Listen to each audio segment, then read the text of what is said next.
గ్రామీణ ప్రాంతాలు, అటవీ ప్రాంతాల్లో ఉన్న ప్రజలు ఈ ఎన్నికల గురించి వాళ్ళ ఆలోచన ఏమిటి? అంటే అక్కడ సమాజంలోకి ఒక కులాన్ని ఒక భయంకరంగా చొప్పించి ఒకళ్ళ మీద ఒకళ్ళ పడకుండా చేసిన వైనం రాజకీయ నాయకుల్లో కనపడుతుంది. ఆంధ్రప్రదేశ్లో ఎన్నికలు జరిగింది వ్యక్తిగత ఆవేశాలు, ఒకళ్ళనొకళ్ళు తిట్టుకునే దాని మీద జరిగింది. మొత్తం మెయిన్ ఇష్యూస్ ప్రజల శ్వాస నిశ్వాస లాంటి ప్రత్యేక హోదా విభజన హామీలు పక్కకు పోయి జరిగిన దౌర్భాగ్యపూర్తిని జరిగింది. అసలు ఇంత విధ్వంసం, ఇంత గందరగోళం ఏమిటి? అసలు ఎందుకు జరుగుతున్నది? ఏం జరుగుతున్నది అక్కడ ఏపీలో? ఈ పరిస్థితిలోకి రాష్ట్రం నెట్టివేయబడింది రాజకీయ నాయకుల చేత. ఢిల్లీలో ఉన్న గుమా వ్యాపారుల పాదాల చెంత నిస్సిగ్గుగా నిర్లజ్జగా తాకట్టు పెట్టబడితే బీజేపీతో కలవడం అనేది తెలుగుదేశానికి ప్లస్ మైనస్ ఏపీలో? భారతదేశానికి మైనస్, ఆంధ్రప్రదేశ్కి తెలుగు జాతికి నమ్మక ద్రోహం నైవంచి చేసినట్టు. పిఠాపురంలో పవన్ కళ్యాణ్ గెలుస్తున్నాడు. 99% అద్భుతం జరిగింది తప్ప. జగన్మోహన్ రెడ్డి ఫలితాల తర్వాత ఒక 1 or 2 days గ్యాప్ చాలా విశ్వాసంతో ఆయన మీడియా ముందుకు వచ్చి మనం ప్రభంజనం సృష్టించబోతున్నాము. కాన్ఫిడెన్స్ ఉంది లెవెల్స్. జగన్మోహన్ రెడ్డి నమ్ముతున్నారు. ఆంధ్రప్రదేశ్ రాజకీయాలలో సరికొత్తమైన మార్పు త్వరలో రాబోతున్నది. మార్పు తథ్యమనే భావిస్తున్నాను నేను.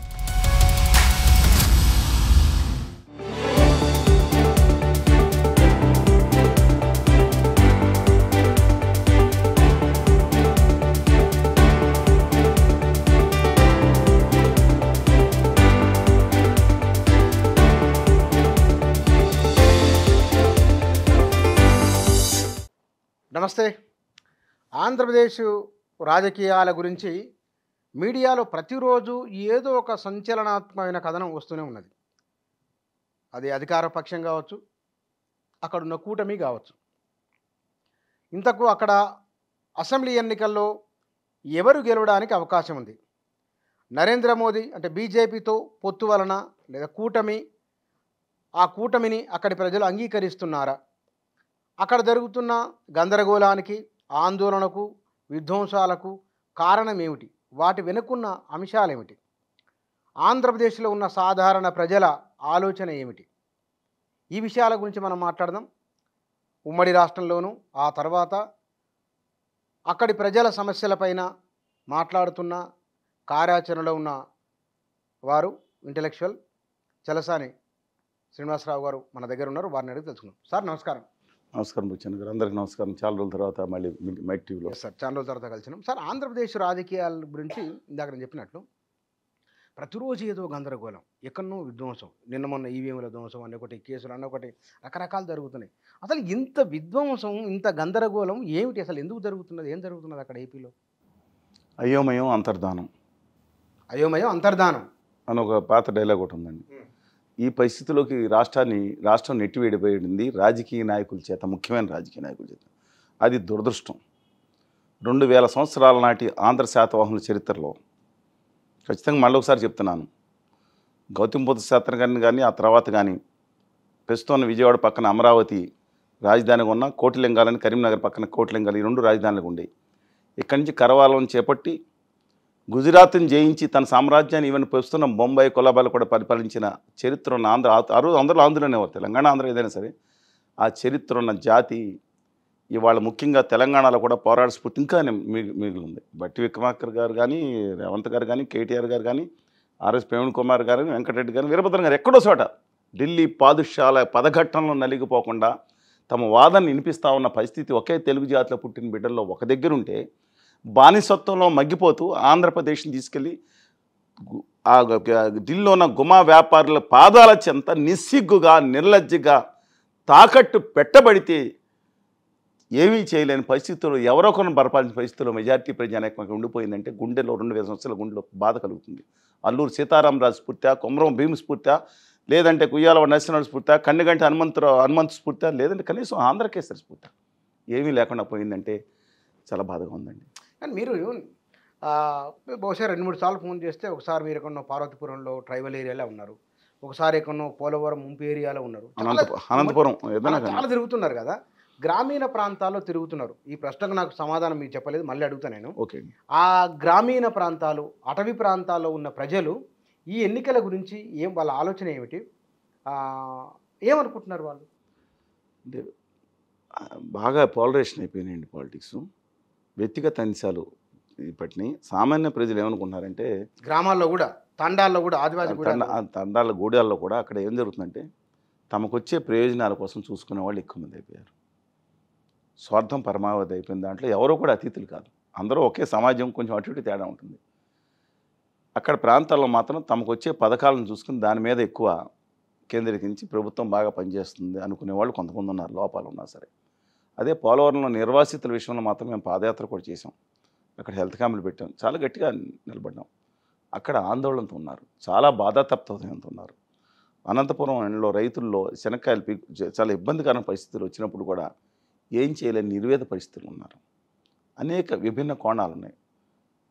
ఇక ఇవన్నీ ఒకటంటే ముఖ్యంగా ఈస్ట్ వెస్ట్, కృష్ణా గుంటూరు ఈ ఫెర్టైల్ రీజన్గా అనుకుంటాం. కృష్ణా గోదావరి డెల్టా ప్రాంతాలు ఇక్కడ ప్రజలకి వేరే విధంగా ఉన్నారు. దురదృష్టం ఏంటంటే మెజారిటీ ఆఫ్ పాపులేషన్ ఆంధ్రప్రదేశ్లో దాన్ని కులతత్వం వైపు నెట్టివేసిన రాజకీయ నాయకులను చూసి బయట ఉన్నాళ్ళు చాలా జాలి పడుతున్నారండి. ఇది కూడా ఒక కారణం. ట్రైబల్ ఏరియాస్లో అక్కడ క్యాండిడేట్ ఎవరో జాతాపు పెట్టారా, లేకపోతే వాల్మీకిని పెట్టారా, లేదా కొండరెడ్డిని పెట్టారా నేను చూశానండి.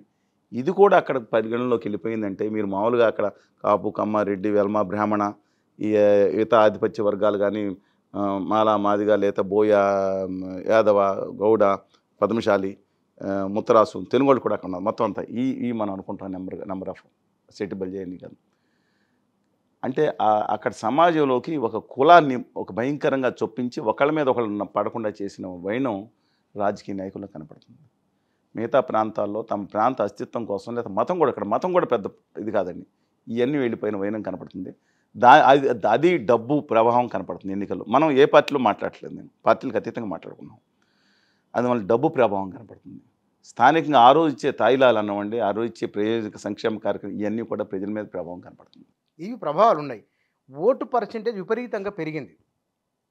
పర్సెంటేజ్ పెరగడం చాలా మంచిది, ఆహ్వానించదగ్గది. కానీ పెరిగిన పర్సెంటేజ్ ఎవరికి అనుకూలంగా ఉండవచ్చు? బహుశా దేశంలో అత్యధికం మొన్నటి వరకు అయింది. ఇవాళ నిన్న ఆఖరి ఫేజ్లో మాత్రం 62% మీరు చూశారు, లోయెస్ట్ అయింది మొత్తం 5 ఫేజ్లో. 49 స్థానం అంటే లోయెస్ట్ అది జరిగింది. ఇవాళ ఈ ఓటింగ్ పెరగడానికి దేశ స్థాయిలోనే మనం ఒక నిర్దిష్టమైన అంచనా తీసుకొస్తే 2-3 విషయాల వల్ల పెరుగుతుందండి. ఈ సబ్జెక్ట్ వరకు మనం తీసుకుంటే చాలామంది అడుగుతున్నారు ఓటు పెరగడానికి ఏంటి. ఇక్కడ కానీ ఎక్కడన్నా కానివ్వండి, హైదరాబాద్లో తక్కువ ఉంటుంది, లేదా విశాఖపట్నం తక్కువ ఉంటుంది, గ్రామీణ ప్రాంతాలు ఎక్కువ ఉంటుంది. దీనికి భావోద్వేగం పెంచడం కారణం ఉంది. స్థానిక పరిస్థితులు ఇప్పుడు సుభాష్ కీషింగ్ ఉండగా, లేదా మీరు చూశారు నల్గొండలో జల సాధన సమితి కానీ కొన్ని ఆ ఎమోషనల్ ఇష్యూస్ కొన్ని సెపరేట్గా జరుగుతాయి. ఎమోషనల్ ఇష్యూస్తో పాటు అక్కడ స్థానికంగా ప్రభుత్వం మీద వ్యతిరేకత అనేది యాంటీ ఎస్టాబ్లిష్మెంట్ ఓటింగ్ అనేది కొంత పురికల్పుతుంది. కానీ ఆంధ్రప్రదేశ్లో ఈ రెండింటికన్నా మించి ఏం జరిగిందో చెప్పనా మీకు? ఇది రేపొద్దున మిగతా ప్రాంతాలు కూడా వ్యాప్తి చెందొచ్చు. హుజురాబాద్ అని తెలంగాణలో ఎన్నికలు జరిగినాయి. ఓటుకి ఎంత ఇచ్చారో మీరు చూశారు, మునుగోళ్ళు ఇచ్చారు, ఓటింగ్ శాతం పెరిగింది. ఆంధ్రప్రదేశ్లో ప్రతి చోట నేను చెప్తున్నానండి, ఈవెన్ ట్రైబల్ ఏరియాస్లో కొన్ని చోట్ల దగ్గర నుంచి జనరల్ ఏరియాస్ బయట కూడా బెంచ్ మార్క్ 1000 రూపాయల, 1500, 2000, 3000 ఒక కుటుంబంలో ఉంటే దాదాపు 10,000-15,000 ముట్టే పరిస్థితి వచ్చింది. వాళ్ళు బూత్ మేనేజ్మెంట్ ఎంత పర్ఫెక్ట్గా చేసుకుంటున్నారంటే అని వార్తలు నేను చెప్పేది, మనం వెళ్ళి అక్కడ చూసింది కాదండి. ఈ కుటుంబంలో మధ్యాహ్నం 2 గంటలకి 2-3 సీట్లు పెట్టుకుని ఈ కుటుంబంలో ఆ 7 రాలేదు ఓటింగ్కి, పదండి వాళ్ళకి డబ్బులు ఇచ్చాం, డబ్బులు అనేమనండి. ఇదండి పరిస్థితి. ఏమైతే అవుతుంది, వాళ్ళు డబ్బులన్నీ ఇవ్వనండి, ఓటనే ఏమనండి. ఓటు వేసిన లోపలికి వెళ్ళి చూసుకునే హక్కు లేదు కదా ఎవరికేసిన. మరి డబ్బులు తీసుకుని ఓటింగ్ రాకపోతే ఎలాగా అనే భావనలో ఇది కూడా ఓటింగ్ పెరగడానికి ఖచ్చితంగా. పైగా ఇంకోటి కూడా చెప్తున్నానండి, పూర్వం 20 రూపాయలు ఇచ్చినప్పుడు నేను చూశాను, చూడండి ఆ రోజుల్లో చూస్తే 20% ఇచ్చేవారు లెపరసీ కాలనీస్కి అక్కడక్కడ. తర్వాత జనం కూడా ఎక్కువ మంది తీసుకున్నారు కదా, 40 రూపాయలు, 50 రూపాయలు, 500 అయింది. పక్కన తీసుకుని మనకిందుకు 500 తీసుకుని పర్మిషన్కి ఇద్దామని ఒక మధ్యతరగతి మెంటాలిటీ కూడా బయలుదేరింది. మనం తప్పు అంటుకోవద్దా, తీసుకుని పక్కలకి ఇద్దాం, ఇస్తున్నాడు కదా ఆయన ఫ్రీ ఇస్తున్నాడు కదా, వాళ్ళు దొబ్బేశారు కదా అంటే అవినీతి వ్యవస్థీకృతం అవటాన్ని సమాజం యాక్సెప్ట్ చేసే స్థితికి వెళ్ళింది, చేయించారు, తీసుకెళ్లారండి. ఆ తర్వాత 1000 రూపాయలు దాటింది. 80% పెర్క్యులేషన్ అండి. మళ్ళీ నేను చెప్తున్నాను, అంటే సామాజిక చింతన ఉన్న ప్రతి ఒక్కళ్ళు ఒకళ్ళు ఆలోచించుకోవాల్సింది. 1000, 1500, 2000, 6000 రేర్ చోట్ల. కానీ 1000, 1500, 2000, 3000 వరకు వెళ్ళింది అక్కడ ఆంధ్రప్రదేశ్లో అనేక చోట్ల. ఏమవుతుందో ఒక్కొక్కరు 15,000-20,000 వస్తూ ఉండే సందర్భం కనపడుతుంది. అందువల్ల ప్రతి ఒక్కళ్ళు ఆకర్షణలు అవుతాం. అంటే పర్సంటేజ్ అండి పెనిట్రేషన్ 70%, 80%, 2 లక్షల ఓట్లు ఉంటే మీకు 1,80,000 మందికి పంచిన రోజులు ఉన్నాయి. అంటే యాక్చువల్ 10,000 మంది 20,000 మంది కనపడరు దాంట్లో లిస్టులో. చనిపోయాలని అంటే రాకస్థానంలో ఊళ్ళో వెళ్ళాలని ఉంటారు. అంటే ఒక కాన్స్టిట్యున్సీలో 89% కూడా ఓటింగ్ జరిగింది, 90%. అంటే ఏం జరుగుతుందంటే ఈ డబ్బులు అనుకూలము. సరే మన దాంట్లోకి వద్దాం. ఇప్పుడు నేను జనరల్ పర్సెప్షన్ చెప్పాను. ఎవరికి అనుకూలం బహుశా ఓటింగ్ శాతం పెరుగుతాం కొంత యాంటీ ఎస్టాబ్లిష్మెంట్ ఒక సూచిక. రెండో సూచిక కాన్స్టిట్యున్సీ తేడా ఉంది. రెండో సూచిక డెఫినెట్గా ఈ డబ్బులు ఎవరైతే ఎక్కువ ఇచ్చారో వాళ్ళకు కూడా అనుకూలం ఉండే పరిస్థితి ఉంది. కానీ భావోద్వేగం ఎక్కువ ఉన్నప్పుడు అన్నింటికి కొట్టేస్తుంది. వేవ్ అంటారు కదా, వేవ్ కొట్టేస్తుంది. అందువల్ల రాష్ట్రంలో వివిధ ప్రాంతాల్లో చూసుకుంటే ఇప్పుడు కుప్పం అనే కాన్స్టిట్యున్సీ ఉంది. చాలా మైన్యూట్గా అక్కడ పెద్దిరెడ్డి రామచంద్రరెడ్డి గారని ఆయనకి ఇన్ఛార్జ్ ఇచ్చారు పొంగునూరు నుంచి. ఆయన మైన్యూట్గా వర్కౌట్ చేసుకుని ఇవన్నీ చేయొచ్చు. కానీ స్వే ఏమవుతుందంటే చంద్రబాబు నాయుడు గారికి అనుకూలంగా ముఖ్యమంత్రి అయిపోతున్నారనే స్వేలో వాళ్ళ దగ్గర తీసుకున్నా ఆయనకు అనుకూలంగా వెళ్ళే పరిస్థితి కనపడింది. అలాగే కళ్యాణ్ బాబు గారు ఉన్నారు పిఠాపురంలో, జనం 1,00,000 ఓట్లు ఉన్నారు. లేదండి, చాలా సీరియస్గా టఫ్ కాంపిటీషన్ జరిగింది. అక్కడ వత్సవాయి వర్మ గారిని 2014 ఇండిపెండెంట్గా 47,000 మెజార్టీ నెగ్గిన ఆయన అక్కడ లేకపోతే నిజంగా పోటీ చేస్తే ఆయన నెగ్గేవారు. అందుకే కళ్యాణ్ గారు అన్నీ తీసుకెళ్ళి మొత్తం మీ చేతులు పెడుతున్నా అదేం లేదని ఆయనకు అప్పచెప్పారు. అలాంటి పరిస్థితుల్లో యాక్చువల్గా టఫ్ కాంపిటీషన్ అయింది. 5-10,000 కూడా వచ్చేసింది టఫ్ కాంపిటీషన్. తర్వాత మళ్ళీ 30,000 మెజార్టీ నెగ్గొచ్చు అంటున్నారు. అక్కడ వీరు డబ్బులు పంచిపెట్టారని. అంటే మీరు పొద్దున్న మళ్ళీ కమిషన్ అడుగుతారు, మీరు పంచిపెడితే చూపించండి, మీరు మిమ్మల్ని నన్ను బాధ్యత చేస్తారు. నేను విన్నా చెప్పాను, చూసిందో లేదో తర్వాత సంగతి. మాటలు అనుకుంటున్నారు కాబట్టి మీరు అది విన్నాను. ఒకసారి చూసామనుకునేది కూడా మనకు తెలియదు కదా. చూస్తే 1,500 ఒక బ్యాచ్, 2,500 ఒక బ్యాచ్, మళ్ళీ 500 పెంచి ఒక బ్యాచ్. అంటే పిఠాపురంలో పవన్ కళ్యాణ్ గెలుస్తున్నారండి, డౌట్ లేదు. 99% అద్భుతం జరిగితే తప్ప ఇంకోటి కూడా మీరు చాలా సందర్భం నేరుగా సమాధానం చెప్పారు, చాలా కాదు కదా. ఇంకోటి కూడా రాజకీయాలు ఏదైనా సరే పొద్దున్న 78 నుంచి మాట్లాడుకుందాం మనం. ఆరుమూరు ఎట్లా ఉంది, ఏది అచ్చంపేట ఎట్లా జరిగింది, పాలకొల్లు ఎట్లా జరిగింది, మనందరికీ ప్రజలందరూ ఇవాళ కొత్తతరం యువకులు ఆ కేస్ స్టడీ అది అద్భుతం జరిగింది ఆ రోజు. మన తర్వాత మాట్లాడుతుంది. ఇవాళ అశోక్ గజపతిరాజు గారు కుటుంబం, పివిజి గజపతిరాజు, వాళ్ళ తాతగారు అలోక్ గజపతిరాజు గారు, వీళ్ళందరూ ఉన్న సందర్భంలో మొదటిసారి కోట్లలోంచి చంద్రబాబు గారు పంపించవచ్చు, కోట్లలోంచి డబ్బులు బయటకు వచ్చినాయి. 1,000 రూపాయల చొప్పున పంచారండి. నేను విజయనగరంలో మీటింగ్ పెట్టాను, నేను జన విజ్ఞాన వేదిక, మిగతా వాళ్ళందరూ. అవినీతి తొలిసారి కోట్ల నుంచి డబ్బులు బయటకు కోట్లలోంచి 1,000 రూపాయలు పంచారని చెప్తాను. 1,000 రూపాయలు అంటే అది తక్కువ అనుకున్నా సరే అది రావటమే అదృష్టంగా వచ్చింది. 96 ఏదండి కోట్ల నుంచి డబ్బులు బయటకు వచ్చింది ఇప్పుడండి, మొన్నసారా 2024లో మొదటిసారి డబ్బులు బయటకు వచ్చింది. ఆయన పంచే ఉద్దేశం లేదు, లోకలాలు ఏదైనా పంచుకుంటారో కానీ జనంగా ఆయన చెప్తాను ఇవ్వరు. కానీ ఆయన కూడా పంచాల్సిన పరిస్థితులు వచ్చినాయి అని పేపర్లో చూసి అక్కడ విన్నారు మీరు? విన్నాను. ఆ ఊళ్ళోకి వెళ్ళాను. మేము రాష్ట్రం అంతా తిరిగి ఏం చెప్పాము, మీ మీడియా చేసిన దానికి మాత్రం నేను ఎప్పుడు క్షమించనని చెప్తాను. ఏం చేసింది మీడియా? మేము రాష్ట్రం అంతా ప్రతిసారి తిరుగుతున్నాం. నీతి నిజాయితీ నిబద్ధతలను ఓట్లు వేయండి, ఓటు హక్కుని ఎంచుకొని ఏ పార్టీ అని ఇండిపెండెంట్గా పర్వాలని చెప్తున్నాం. 99% మీడియా మమ్మల్ని పట్టించుకోలేదు. ఈసారి అయితే ఇంతకుముందు 90% పట్టించుకోలేదు. మనుషులు కూడా ఎక్కువ రెస్పాన్స్ జరగలేదు. ఎందుకని? భావోద్వేగాలు, ఎమోషన్స్ రెచ్చగొట్టేశారు. ఆంధ్రప్రదేశ్లో దౌర్భాగ్య స్థితి ఎన్నికల్లో జరిగిన ఎన్నికలని నేను భావిస్తున్నాను. అండర్లైన్ చేసుకోండి. ఎవరేం బాధపడినా ఐ డోంట్ కేర్. ఎందుకు మాట్లాడుతున్నానంటే ఇవాళ అక్కడ ఎన్నికలు ఒక విషయం ప్రాతిపదిక మీద జరగలేదు. ఒకటి శాడిస్ట్ అని మాట్లాడతాం, ఒకటి సైకో అని మాట్లాడతాం, ఒకటి 3 పెళ్ళాలని 4 పెళ్ళ నువ్వు. ఇదే విషయం మీద పేపర్ ఓపెన్ చేయండి మీరు. రైతుల సమస్య మీద జరిగిందా? ప్రత్యేక హోదా విభజన హామీలు వస్తే భావితరాలు బాగుపడతాయి లేకపోతే నాశనం అయిపోతాయని అందరూ చెప్పిన దాని మీద నడిచిందా? లేదా కేంద్రంలో ప్రజాస్వామ్యం నిలబడుతుందనే దాన్ని నడిచిందా? ప్రాజెక్టుల మీద నడిచిందా? కాదు, దీని మీద నడిచింది. 2019 ఎన్నికలు అక్కడ విభజన హామీలు హోదా మీద నడిచింది. 2014 విభజిత రాష్ట్రం మీద జరిగింది. 2009 ఎన్నికల్లో రాజశేఖర రెడ్డి గారు ఉమ్మడి రాష్ట్రంలో ఉండగా మహాకూటమిని చంద్రబాబు నాయుడు గారు తీసుకురావటం, హామీలు ఇవ్వటం, ఈయనేమో నేను 2 గంటల కరెంటు నేను చూసేయటం జరిగింది. 2004లో ఎలక్ట్రిసిటీ మీద వ్యతిరేక ఉద్యమం వచ్చింది. అప్పుడు ఒక మహాకూటమి వచ్చింది. ఒక ఎమోషనల్ ఇష్యూ మీద ఆ రోజు మొత్తం జరిగి తెలుగుదేశం పోవడం జరిగింది. 1999లో వాజ్పేయి గారి ఇష్యూ మీద జరిగింది. పివి నరసింహరావు గారు సాధించిన దాని మీద 96 ఎన్నికలకు వెళ్తాం, 96 జరిగింది. అంతకుముందు 89లో మొత్తం దేశం మొత్తంగా తెలంగాణలో దేనికి జరిగింది? బాఫర్స్ కుంభకోణం మీద జరిగింది. విశ్వనాథ్ ప్రసాద్ మేటుకొచ్చారు. ఇవాళ చరిత్రలో గత 70 సంవత్సరాలతో 52 నుంచి వాళ్ళు తీసుకుని 73 సంవత్సరాల చరిత్రలో ఇవాళ ఆంధ్రప్రదేశ్లో ఎన్నికలు జరిగింది వ్యక్తిగత ఆవేశాలు, ఒకరినొకరు తిట్టుకునే దాని మీద జరిగింది. మొత్తం మెయిన్ ఇష్యూస్ ప్రజల శ్వాస నిశ్వాస లాంటి ప్రత్యేక హోదా విభజన హామీలు పక్కకు పోయి జరిగిన దౌర్భాగ్యపూరిత భావోద్వేగాలు రెచ్చగొట్టింది చేశారు. వ్యక్తిగత దోషాల మీద జరిగింది ఎన్నికలు. కొంచెం నిర్దిష్టత కొద్దాం మనం. ఓకే అండి. గడిచిన 5 సంవత్సరాలుగా అక్కడ జగన్మోహన్ రెడ్డి ప్రభుత్వం అమలు చేసిన స్కీమ్స్ ఉన్నాయి. విద్యకు సంబంధించింది, నగదు బదిలీకి, 2 చాలా ప్రధానమైనవి. Direct benefit. ఈ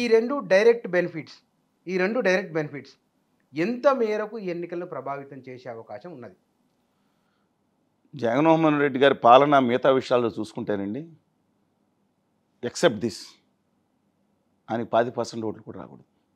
ఈ రెండు మినహాయిస్తే క్లాస్ వారని సామాజిక పరంగా వెళ్ళటం వల్ల ఒకటి, రెండోది ఇది ఉండటం వల్ల ఆయనకు 40% ఓటు తక్కువ కాకుండా వస్తుందని అనేక మంది అంచనాలు ఉన్నాయి. ఈ రెండున్న కారణంగా ఇది డెఫినెట్గా ఆయన హామీలు నిలబెట్టుకుంటాం. ఆయనకి ఒక విశ్వసనీయత ఉందండి.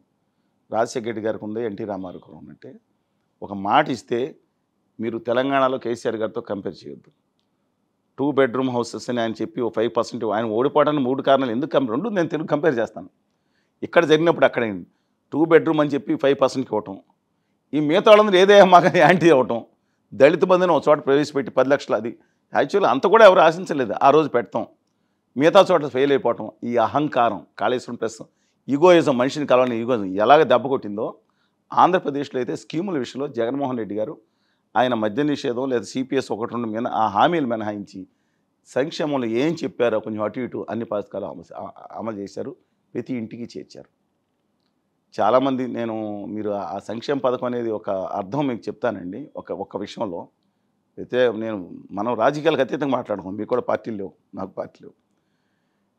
మా ఊళ్ళల్లోనండి చుట్టుపక్కల జీపీ ఒకటి ఉంటుంది, గ్రామ పంచాయతీ మీకు కూడా ఉంటుంది, చుట్టుపక్కల విలేజ్లు 4 ఉంటాయి హ్యామ్లెట్స్. వాళ్ళు తీసుకొచ్చి 1000 రూపాయలు 2019 జనవరి వరకు 1000 రూపాయలు ఉండేది పెన్షన్. వాళ్ళు ఉద్యోగులు వచ్చి 1,00,000 రూపాయలు జీతగాళ్ళు చాలామంది, అందరినీ అన్న కొంతమంది ఉద్యోగులు ఇప్పటిగా ఎప్పుడు వస్తాడు తెలియదు, ముట్ట కట్టుకుని రావాలి, పక్కన కూర్చోవాలి. ఇలా ముసలాళ్ళు, ముత్తకాళ్ళు, లేకపోతే వృద్ధులు, దివ్యాంగులు కూడా, వికలాంగులు కూడా వచ్చి దాని మీద వేయించుకుని ఆ డబ్బులు 1000 రూపాయలు ఇస్తూ ఉంటే, ఇవాళ ఆంధ్రప్రదేశ్లో జరిగిన చైతన్యం, ఇవాళ తప్పో రేటు నాకు అనవసరం, ఆత్మగౌరవం ఎలా ఉందో తెలుసండి. ఇంటింటికి వెళ్ళి పొద్దున్న 7 గంటలకు 3,000 ఇచ్చి మా జగన్ తిడతాడు, ఇది మార్కెటింగ్, జగన్ తెలిసిపోద్దు, మేము ఇవ్వకపోతే మమ్మల్ని తిడతాడు, ఇది మార్కెటింగ్ అనేది పక్కన పెడదాం. ఆ ఇంటికి ఇస్తే ఎన్ని లక్షల రూపాయలు, కోట్ల రూపాయలు ఆత్మగౌరవం ఇస్తారండి. ఇది పట్టింది జనాలకి. మా ఇంటికి తీసుకొచ్చి చాలామంది అంటున్నారు పందేరం చేశారు. ఒక సామాన్యుడికి కూడా సెల్ఫ్ రెస్పెక్ట్ ఉంటుంది, ఆ ఉండటం అనే దాన్ని టచ్ చేశాడు జగన్మోహన్ రెడ్డి గారు. ఆయన పాలనలో అనేక విధానాలని, ఏకపక్ష విధానాలని, అమరావతిలో మహిళల మీద జరిగిన దౌర్జన్యాలు ఇవన్నీ దుర్మార్గంగా చేశారు. That's entirely separate scene. అందువలన ఈ సంక్షేమ పథకాల విషయంలో ఏదైతే ఉందో అది డెఫినెట్గా ఆయన్ని నిలబెడుతుంది. కానీ దీన్నే బాణంతో కొట్టాలని చెప్పి చేసిన తెలుగుదేశం పార్టీ కూటమి, ఉత్తర భారతీయ జనతా పార్టీ కూటమి, తెలుగుదేశం కూటమి కాదు, వాళ్ళ ఉత్తర భారతీయ జనతా పార్టీ కూటమిగానే వచ్చిందండి. వాళ్ళు ఏం చేశారు, ఇది ఎంతమంది ఇస్తున్నాడు పథకం 5,000 అంటే వాలంటీర్లకి, ఆంధ్రప్రదేశ్ ఏమో శ్రీలంక అయిపోద్ది, బాగా ప్రచారం చేశారు, దేశం అంతా కూడా ప్రచారం చేశారు, వెనుజులా అయిపోతుంది అని ఒక ఆయన, గోన్ సంచులు మోసే ఉద్యోగం ఒక ఆయన, ఇది అమ్మాయిలు ట్రాఫికింగ్ చేస్తున్నారని ఇంకొక ఆయన, అలా చెప్పిన జగన్మోహన్ రెడ్డి గారు రూపాయి పెంచలేదు ఈ హామీల్లో. వాళ్ళకి వీళ్ళు 100% జీతాలు ఇస్తున్నారు అదే వ్యవస్థకి. ఇంకోటి చెప్తానండి, 4,000 రూపాయలు పెన్షన్, అది కూడా గత 3 నెలల నుంచి, అంటే ఏప్రిల్, మే, జూన్ కలిపి ఒకేసారి బోనస్. ఇది అఫీషియల్ లంచం అంటారు.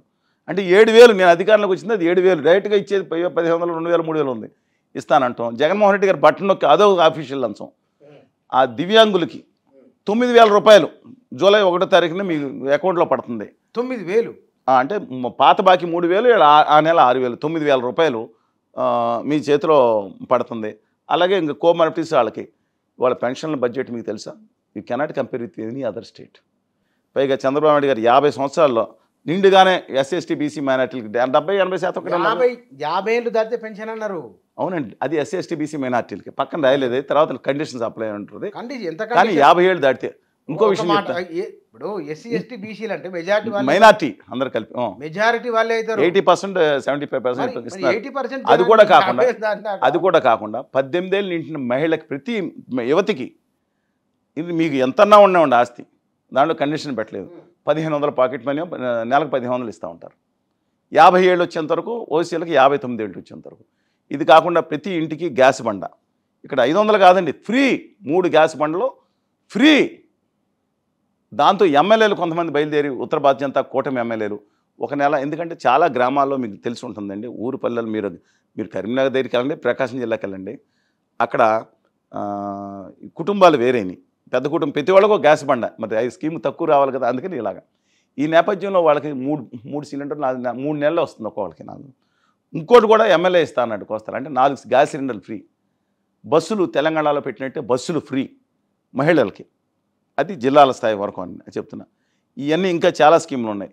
ఇవన్నీ తీసుకుంటే వెళ్ళిపోతే రేపు పొద్దున ముళ్ళుతోనే కోయాలని ఉత్తర భారతీయ జనతా చంద్రబాబు గారు ఈ స్కీమ్ పెట్టారు. బీజేపీ పక్కెళ్ళిపోయింది, నేను ఆ స్కీమ్లో లేను, మద్దతు అన్నది. మళ్ళీ వెంటనే ఎడ్లపాటి రఘునాథ్ బాబు గారు, జీవీఎల్ నరసింహ గారు వీళ్ళందరూ వచ్చి మాకు దానికి హామీలు అమలుపరచాల్సిన బాధ్యత మాకు లేదని పెద్ద నాటకం చేస్తున్నారు. ఆంధ్రప్రదేశ్ను ఒక ప్రయోగశాల చేస్తున్న ఉత్తర భారతీయ జనతా పార్టీ. కానీ ఇక్కడ మీరు నరేంద్ర మోదీ, అక్కడ అమిత్ షా సభలు జరిగినాయి, వారు మాట్లాడిన అక్కడ అమరావతికి నిధులు ఇవ్వలేదు, ఆ విషయంలో క్లారిటీ లేదు, చంద్రబాబు నాయుడు తిట్టడం, మళ్ళీ ఆయనతో దోస్తాను చేయడం, బీజేపీతో కలవడం అనేది తెలుగుదేశానికి ప్లస్సా మైనసా ఏపీలో?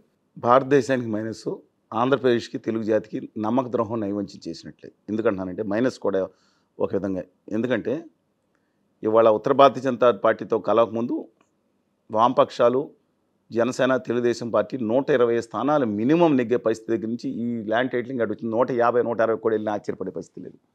అక్కడున్న ఎస్సీలు ఎలాంటి ఎమోషన్స్కి వెళ్ళారంటే అత్యధిక శాతం ఎస్సీలు క్రిస్టియన్ మత విశ్వాసాలను పాటించేవారు అక్కడ ఎక్కువ మంది. బయటకు అఫీషియల్గా 1.2% ఉంది. ఇవాళ ఆంధ్రప్రదేశ్ పాపులేషన్ నేను చెప్పాను 23 జిల్లాలు, ఉమ్మడి జిల్లాలో అత్యల్ప ఆంధ్రులు హైదరాబాద్లో కాదు, గుంటూరు జిల్లాలో ఉన్నారు. చాలామందికి తెలియని సత్యం ఇది. చాలామంది, నేనే మతం కానీ ఇవాళ చెప్తున్నానండి, 27% నుంచి 28% క్రిస్టియన్ మత అవలంబికులు ఉన్నారని అంచనా. అన్ని కులాలు మోస్ట్లీ ఎస్సీస్, తర్వాత ఎస్టీసు, అలాగే బెస్తలో మిగతా వాళ్ళు. అలాగే 8% ముస్లిం పాపులేషన్ అక్కడ రాష్ట్ర బైఫర్కేషన్ తర్వాత అంటే జనాభా తగ్గలేదు, పాపులేషన్గా 8% ఉంది. ఇవన్నీ కండిషన్స్ గమనించుకుంటే మణిపూర్లో జరిగింది ఎమోషనల్ ఇష్యూ అయింది, ప్రదర్శన జరిగింది. అలాగే గౌరవ ప్రధాని గారు తెలుగు నాటుకు వచ్చి ముస్లిం రిజర్వేషన్లు తీస్తానే విషయం కూడా పెరిగింది. మోడీ గారితో కలవటం వల్ల టైపేలమని 130, 140 గ్రాఫ్ 90కి పడిందండి. ఎందుకు కల్పించారో కూడా నాకు అర్థం కాదు, కేవలం తమ రక్షణ కోసం. ఎందుకంటే కేజ్రీవాల్ గారిని, హేమంత్ గారిని ఎలా జైల్లో వేశారు చూశారు. చంద్రబాబు నాయుడు గారిని జైల్లో, అంత పెద్ద వయసులో ఉన్నాయని వేధించి జైల్లో వేసేయటానికి ఖచ్చితంగా కేంద్రంలో ఉన్న పెద్దలకు సహకారం లేకుండా జరిగిందంటే నమ్మడానికి చెవిలో క్యాలేజీ ఫ్లవర్లో క్యాబేజీ పూలు పెట్టుకున్న వాళ్ళు తప్ప ఎవరూ సిద్ధంగా లేరు. ఇది ఎలా ఉందంటే చెప్పమంటారు మీకు, ఒక కోడిని, చాలా నోన్ ప్రోవర్ మీకు అది ప్రపంచం అంతా, కోడిని ఏకలు పిగిస్తే కిలకిలలు ఆడిపోతుంది. ఒక్కొక్క ఏక పీకేసి హింసబెట్టి అది తిరుగుతూ ఉంటుంది, తర్వాత గింజలు వేస్తే తిరగా అదే కిక్కిక్కని తిరుగుతూ ఉంటుంది మీ కాలు చుట్టూ. ఇవాళ దుర్మార్గంగా ఒక రౌడీ మామూలు వసూలు చేసి ఆంధ్రప్రదేశ్లో 0.5% ఓట్లు లేవండి బీజేపీకి. రిపీట్ చేస్తున్న 0.84 లాస్ట్ టైం వస్తే, ఆ తర్వాత వాళ్ళు నమ్మక ద్రోహం నైవంచం చేసి రూపాయి కూడా ఒక నాశనం చేసి ఆంధ్రప్రదేశ్ని చేశారని 0.5 కూడా లేదని అంచనాలు వస్తే, ఆ పార్టీ ఒక కూటమిలో 25% సీట్లు తీసుకుంటాం, ఎంపీ సీట్లు. ఎక్కడన్నా ప్రపంచంలో విన్నారా? మరి వీళ్ళు ఇవ్వడం ఎందుకు అట్లా? రౌడీ మావులు, లేదంటే జైల్లోకి వెళ్ళిపోతారు, కేసులు ఉంటాయి, లేదంటే చీఫ్ సెక్రటరీ సహకరించరు, డీజీపీలు మార్చరు. నేను 2019లో జరిగినప్పుడు ఒకటే చెప్పాను జగన్మోహన్ రెడ్డి గారికి, బహిరంగంగా చెప్పాను. ఇవాళ ఎల్వి సుబ్రహ్మణ్యం గారని అతన్ని, ఐవీఆర్ కృష్ణారావు గారు అందరూ వెనకమాల కూర్చొని అడ్డం పెట్టుకుని ఒక ముఖ్యమంత్రికి ఏం పవర్స్ ఉన్నాయని చెప్పి బయటకు వచ్చి, ముఖ్యమంత్రే వెళ్ళి ఒక వాళ్ళ అధికారంలోనే సెక్రటరియట్లోనే నేల మీద కూర్చుని నాకు బాధపడుతున్నాను ధర్నా చేసే పరిస్థితి వచ్చిందంటే రేపొద్దున మీకు కూడా పరిస్థితి నిజమా కాదా ఈ ఆరోపణలని అడిగాను నేను. బీజేపీ చేసినా, ఇంకోళ్ళు చేసినా, సుమన్ గారు చేసిన ఆరోపణలు వచ్చినాయి అనేకం. పరిస్థితి వస్తే రేపొద్దున ఇదే పరిస్థితి వాళ్ళు వచ్చింది. ఈ డీజీపీ గారిని వీళ్ళందరినీ మార్చుకుని బీజేపీ తన ఆట ఆడుకుంటుంది. ఎవరికి మెజార్టీ కావాలి. ఆ చంద్రబాబు నాయుడు గారితో కలవటానికి మోడీ గారి సుతరం ఇష్టం లేదని నా అభిప్రాయం. ఆయన బాడీ లాంగ్వేజ్ మళ్ళీ ఒకసారి టీవీ వేసుకొని చూడండి మీరు. అవునా? ఎస్, మరొకసారి వీడియో అందరూ కలిసి చూడండి. మొదటి మీటింగ్లో ఎలా జరిగింది, రెండో మీటింగ్ ఈయన పొగిడారు కానీ ఆయన ఏం మాట్లాడాడు ఈయన గురించి. ఎందుకంటే ఆయన వాళ్ళ మిస్సెస్ని కానీ మిగతా వాళ్ళని కానీ తిట్టడం చంద్రబాబు నాయుడు డైరెక్ట్ అటాక్ చేశారు లాస్ట్ టైం. 2002 నవంబర్లో ఆయనకి అపాయింట్మెంట్ అడిగితే అద్వానీ గారి ఆఫీసులో కాకుండా అక్కడ ఎంపీలు ఉన్నారు, మీరు కూడా ఇంటర్వ్యూ చేయండి. తర్వాత ఏపీ భవన్లోకి వచ్చి వెయిట్ చేసి కారులో ఎయిర్పోర్ట్ వరకు కూడా లోపలికి నేను వివరిస్తానని చెప్పి అపాయింట్మెంట్ ఇవ్వలేదు మోడీ గారికి, చంద్రబాబు నాయుడు గారు అనేది అందరికీ. అవన్నీ పక్కన పెట్టండి. హైదరాబాద్ వస్తే అరెస్ట్ చేయిస్తాననేది మాట జనరల్ పొలిటికల్, కానీ ఇది పర్సనల్. కలుస్తానంటే ఆడియన్స్ ఇవ్వడం అనేది పర్సనల్. నేను గట్టిగా వ్యతిరేకించిన కేసీఆర్ గారు నేను కలుస్తానంటే అపాయింట్మెంట్ వస్తుంది, నేను అడగలేదు, వేరే సంగతి అండి. వ్యతిరేకం వేరు, కనీసం మానవీయ విలువ లేరా. అలాంటిది ఇష్టపడలేదు. కానీ అమిత్ షా గారు మొత్తం అక్కడ చక్రం తిప్పేది అమిత్ షా గారు, అదానీ గారండి. వీళ్ళందరినీ నడిపించేది అదానీ గారండి కంపెనీ అనుకోండి. వాళ్ళు రేపొద్దున కేంద్రంలో మనకు మైనస్ వచ్చే అవకాశం ఉంది లేని పరిస్థితిలో ఎన్డీఏ కూటమికి. ఇక్కడ 25-27 బానిస జాతులుగా మార్చిన పరిస్థితులు ఉన్నాయి. కాబట్టి మనం వాళ్ళని పెట్టేసుకుంటే ఎలాగో ఒక ఆయన ఆల్రెడీ కేసులు ఉన్నాడు, చేతులు చికెన్ పెట్ట ఎక్కడ పోదాం, ఎప్పుడు కావాలంటే అప్పుడు దస్తగిరి కేసు అని బయట తీసుకురావచ్చు. ఇంకోటి కేసు ఆల్రెడీ 40 ఏదో కేసులు ఉన్నాయి ఈడీలు బయట. ఇతనే ముదురు కేసు. ఈ ముదురు టెంక్ ఎవరు 96లోనే పెద్ద చక్రం తీసి తిప్పిన చంద్రబాబు నాయుడు గారు. ఎవరు అవునన్నా ఎవరు కాదన్నా చంద్రబాబు నాయుడు గారు చక్రం తిప్పారు. ప్రధానమంత్రిని చేయడంలో ముఖ్య పాత్ర పోషించారు. రాష్ట్రపతిని చేయడం ఆయనే చేశారంట ముఖ్య పాత్ర పోషించేది. సత్యం సత్యం సత్యం. లోక్సభలో తర్వాత అతిపెద్ద 30 మంది ఎంపీలు తీసుకుని ఒక పదవి కూడా మంత్రి పదవి తీసుకోకుండా ఎక్స్టెండ్ చేసి ఒక డిపెండబుల్ అలాగే నిలబడ్డాడు ఆయన. ఇవాళ అలాంటి వాళ్ళు ఉంచుకోవాలా. అందుకని ఆంధ్రప్రదేశ్ విభజన సమయంలో కూడా బీజేపీ కూడా ఎందుకు మద్దతు పలికిందంటే ఎన్టీ రామారావు గారు 1984లో ప్రధాన ప్రతిపక్షం. దాంట్లో ఒక మన చందుపట్ల జగ్గారెడ్డి గారు ఒక సీటు, బీజేపీకి వచ్చిన 2 సీట్లు.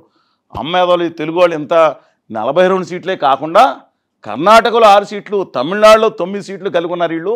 తమిళనాడు నుంచి వెంకటపతి గారు మంత్రి అయ్యాడు. మన ఎవరో నెపోలియన్ రెడ్డి గారు ఆయన మంత్రి అయ్యాడు. కర్ణాటక నుంచి తెలుగు వాళ్ళండి అనేక మంది మంత్రులు అవుతున్నారు. ఈయన ముత్యంవారు గారు Nagpur non conventional energy minister ఉన్నారు కదా, అంటే మహారాష్ట్ర నుంచి మంత్రులు అయ్యారు. అక్కడి నుంచి ఉన్నారు. ఎక్కడ ఛత్తీస్గఢ్ నుంచి మంత్రులు అయ్యారు. అమ్మ వీళ్ళు ఏదో చాలా డేంజర్ క్యాండిడేట్లు అని. ఇవాళ ఏంటి రంజిత్ రెడ్డి గారిని ఒక ఆయన ఉన్నారు, మీరు చేవేళ్ళ ఎంపీగా ఉన్నారు. మిథున్ రెడ్డి గారిని, రామ్మోహన్ రెడ్డి గారిని అడగండి. తెలుగు జాతి ప్రతిష్ట ఢిల్లీ నడిబదలు ఎలా తాకట్టు పెట్టుబడిందో అర్థమవుతుంది. సరే, coming back to your point, Andhra Pradesh వరకు వస్తే వాళ్ళ చేతులు వాళ్ళు పెట్టుకున్నారండి. ఇవాళ చంద్రబాబు నాయుడు గారిని అందరినీ చేతిలో పెట్టుకుని ఆడిస్తూ ఉన్నారు ఇవాళ. దీనివల్ల ఏమవుతుందంటే ఈ వ్యవస్థ ప్రజల్లో విశ్వసనీయత కోల్పోయినా జగన్మోహన్ రెడ్డి గారు చేసిన మిస్టేక్స్ వల్ల. ఒకటి ఏంటంటే ల్యాండ్ టైటిలింగ్ యాక్ట్ మొత్తం గేమ్ చేంజర్ అండి. ఇవాళ తెలుగుదేశం పార్టీ కూటమి అధికారంలోకి వచ్చే పరిస్థితి కనపడతా ఉంది నాకు. చెప్తాను, జిల్లాల వారికి కూడా చెప్తాను ఎందుకు వచ్చిందంటే లాస్ట్ మీట్లో అప్పటికే కొంత వీళ్ళిద్దరూ కొంచెం ఆధిపత్యంలో వస్తారనే భావన ఉన్నా సరే జనాలు తెలియదు ఏంటంటే తెలియని బలం జగన్మోహన్ రెడ్డి గారికి ఉంది. క్లాస్ వార్ అని మొదలుపెట్టారు ఆయన. అది ఒక సామాజిక వర్గాలు కూడా చెప్తాను, మౌలికమైన తేడా తెలంగాణకి ఆంధ్రప్రదేశ్కి. అలాంటి సమయంలో ల్యాండ్ టైటిలింగ్ యాక్ట్ అని ఎప్పటి నుంచో తీసుకొచ్చింది. దాన్ని ఇంప్లిమెంటేషన్ చేయమని చెప్పి సరిగ్గా ఎలక్షన్ ముందు ఇచ్చారు. దాంట్లో చంద్రబాబు నాయుడు గారు దాన్ని పరపర చింపేసి ఆ ల్యాండ్ టైటిలింగ్ యాక్ట్ అంటే మీ భూములు లాక్కుంటారు ఇలాగా, అది నీతి ఆయోగ్ ఇచ్చింది. దాంట్లో కొన్ని లోపాలు ఉన్నాయి. న్యాయవాదులు గత 6 నెలలు 5 నెలలుగా రాత్రి వాళ్ళు ఉద్యమాలు చేస్తూ ఉన్నారు. మేము వెళ్ళి మద్దతు ప్రకటించాం. ఏ పార్టీ గట్టిగా మాట్లాడలేదు. అలాంటిది టెక్కిన చంద్రబాబు గారు విరాసంతో చింపేశారు. చింపేసి దీన్ని రద్దు చేస్తాను అనగానే మొత్తం న్యాయవాదులతో సహా అందరూ కూడా ప్రజలు కూడా. దాంతోపాటు జగన్మోహన్ రెడ్డి గారు బొమ్మ వేసుకున్నాడు ఆయన. ఇదేం దౌర్భాగ్యం నాకు అర్థం కాదు. రాజపత్రంలో ఉండాల్సిన ఈ పాలకుడు శాశ్వతమైన గాంధీ మహాత్ముడే బొమ్మ వేసుకోలేదు. మన రాజపత్రాలు మీ దాంట్లో మీ పత్రాలు ల్యాండ్ పత్రాలు ఆయన ఎందుకు ఉంటుందండి? Government of Telangana, government of Andhra Pradesh, government of India గుర్తుండాలి.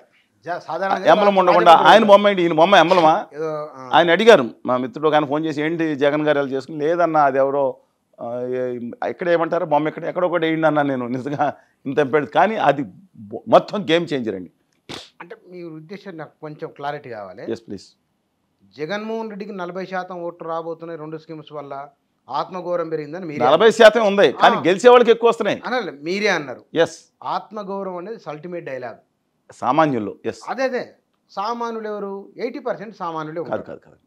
బెనిఫిషియర్స్ ఎవరున్నారంటే 80 లక్షల కుటుంబం బెనిఫిషియర్స్ ఎవరున్నారంటే దాంట్లో సామాన్యులు ఉన్న మిగతా 45-50 ఏళ్ళు లోపాళ్ళు ఉన్నారు. చూసారా, ఈ ముళ్ళుతో కొయ్యారు. అది ముందు చెప్పాను. ఇప్పుడు చంద్రబాబు నాయుడు గారు ఏం చేశారు, వాళ్ళకి డబుల్ ఇస్తానంటున్నారు. ఓకే అంటే మీ ఉద్దేశం కూటమి గెలుస్తుంది. కూటమి నా ఉద్దేశం ప్రకారం అద్భుతం జరిగితే తప్ప జగన్మోహన్ రెడ్డి గారు అధికారంలోకి వచ్చే ప్రశ్నే లేదు. ఇది అండర్లైన్ చేసుకోవాలి. ఒకటి పిఠాపురంలో అద్భుతం జరిగితే తప్ప పవన్ ఓడిపోడు. ఒకటి అద్భుతం జరిగితే తప్ప చంద్రబాబు నాయుడు ఓడిపోడు. జగన్ గెలుస్తారు. చంద్రబాబు నాయుడు గారు గెలుస్తున్నారు, ఈయన గెలుస్తున్నారు, జగన్మోహన్ రెడ్డి గారు గెలుస్తారు. దాంట్లో డౌటే లేదండి. వాళ్ళు ఓడిపోయి చంద్రబాబు నాయుడు గారు కానీ జగన్మోహన్ రెడ్డి గారు కానీ తమ కాన్స్టిట్యున్సీలో కళ్ళు మూసుకుని గెలుస్తారు. వాళ్ళు గెలుస్తారు. కూటమి అధికారంలోకి వస్తుంది. కూటమి చెప్తున్న 99% కూటమి వస్తుంది. అధికారంలోకి వచ్చే లక్షణాలు స్పష్టంగా కనపడుతున్నాయి. Right, okay. ఇది అండర్లైన్. ఒకటే ఒక ఓవర్ రైడింగ్ అద్భుతం ఎలా జరుగుతుందంటే మీరు ఒకసారి మీరు కూడా ఒక విజిట్ చేయండి. గ్రామాల్లో పక్కన పెట్టి పట్టణాల్లో 60-70% మంది భయంకరమైన వ్యతిరేకత ఉంది. అంటే వోకల్ సెక్షన్స్లో కూడా ఉంది. కానీ గ్రామాల్లో మహిళలు మాత్రం ఓటింగ్ ఆయన బ్యాంక్ చేసింది గ్రామాల్లో మహిళలు. ఆంధ్రప్రదేశ్ తెలంగాణలో 3 విషయాలు జనం పడిపోతారండి. ఒకటి హీరో వర్షిప్, ఎమోషనల్, అది ప్రాంతీయవాదం. రెండోది జాలి, సింపతి, పాపం నాయన పోయిండు, జైలు వేసిండు, ఇవన్నీ కూడా. మూడో విషయం ఏంటంటే తనకు న్యాయం చేసిన, తనకు పదవి ఇచ్చిన వాడికి తిరిగి ఏదో కృతజ్ఞతాపూర్వకంగా ఇవ్వాలనేది. మీ ఊళ్ళల్లో, మీ గల్లీల్లో, గ్రామాల్లో మీకు ఎల్లవని అడగండి, అక్కడ అనుకున్నాడు ఎవరన్నా అడగండి, ఎవరన్నా అది అంటారు. ఆంధ్రప్రదేశ్లో చంద్రబాబు నాయుడు అధికారంలోకి రాబోతుంది. ఉత్తర భారతీయ జనతా పార్టీ కూటమి చంద్రబాబు నాయుడు గారి నేతృత్వంలో, స్థానిక నేతృత్వంలో అధికారం రాబోతుంది. అందులో డౌట్ లేదు. అద్భుతం జరిగితే తప్ప జరగొచ్చేమో నాకు తెలియదండి. నేను అనేది ఏంటంటే ఇక్కడ ఓట్లు సీట్లు కూడా చెప్తాను. అదే మీరు ఆంధ్రప్రదేశ్లో పట్టణాలు అంటే 173 నియోజకవర్గాలు, 175లో 50 పట్టణాలు ఉన్నాయి, దాదాపు ముఖ్యమైన పట్టణాలు. ఎంత లేదన్నా సరే ఒక్కొక్క నియోజకవర్గ కేంద్రం టౌనే ఒక మోస్తారు. మున్సిపాలిటీ ఉంటుంది కదా కనీసం, లేదా సరే 50 అనుకుందాం. మేజర్ పంచాయతీలు కాకుండా 50 పట్టణాలు ఉన్నాయి, ప్లస్ 50 పట్టణాలు ఉన్నాయి. ఎట్లాగో అమరావతి పెద్దదే కదా, కృష్ణా. అమరావతి చాలా చిన్నదండి, మొత్తం పాపులేషన్ అంతా తీసుకున్నా కూడా 20,000 అనుకున్నాం. 50 పట్టణాలలో 50 నియోజకవర్గాలే కదా. అవును, 50 నియోజకవర్గాలు, 50 నియోజకవర్గాలు సాలిడ్గా చంద్రబాబు నాయుడుకి అనుకున్నాం. 80%, 35-40 నియోజకవర్గాలు విజయం సాధిస్తారు కళ్ళు మూసుకుని. అంటే మీరు తర్వాత ఏం చెప్పినా సరే ఆత్మగౌరవం అని చెప్తున్న దానికంటే దాన్ని మించిన ప్రయోగం చంద్రబాబు నాయుడు చేసినందువల్ల కూటమి అధికారంలోకి రాబోతున్నది అని మీకు వచ్చాను. కానీ ఎందుకో నాకు అనిపించిందంటే, maybe you are right or wrong, I don't no.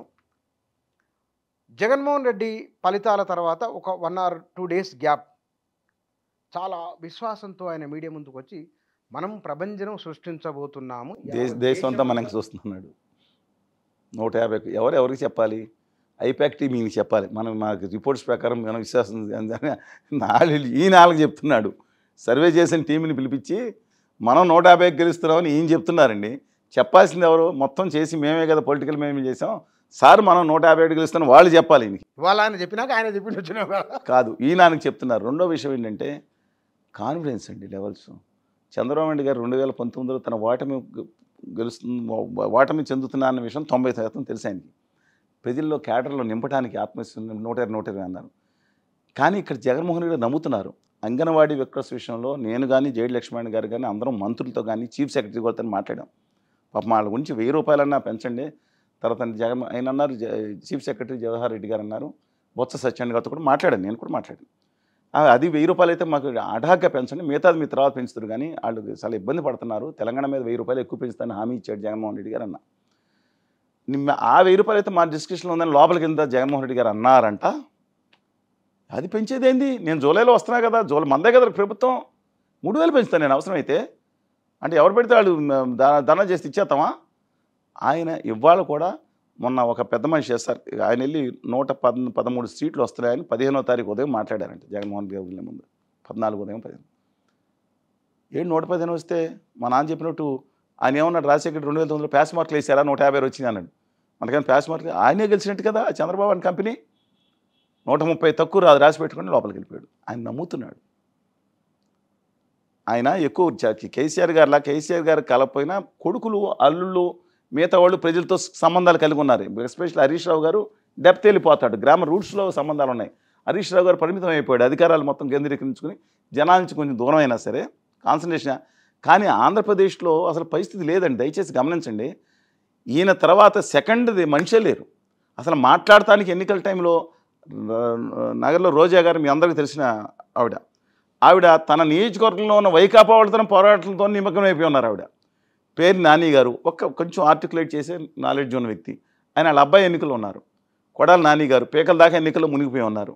సంబరాల రాంబాబు గారు మీకు ఆ సమీకరణ టైంలో తెలుసు, అదే అంబటి రాంబాబు ఆయనే చెప్పాడు, ఎస్ నేనే సంబరాల రాంబాబు తప్పేంటి అన్నారు, కానీ నేను మాట్లాడుతున్నా. ఆయన అక్కడ కన్నా లక్ష్మీ గారు మునిగిపోయి ఉన్నారు. మాట్లాడే వ్యక్తి లేడు. ఈయన శక్తి మొత్తం అంతా కేంద్రీకరం అయిపోయి ఉంది. ఆయనకి తెలిసే ఎక్సెప్ట్ ఐపాక్ తప్ప ఇంకోటి లేదు. ఆయనకి చిన్నప్పటి నుంచి అంబికా దర్బార్ బత్ అంటే ఇష్టం లేదంట. ఎవరికి? జగన్మోహన్ రెడ్డి గారు. ఎందుకు?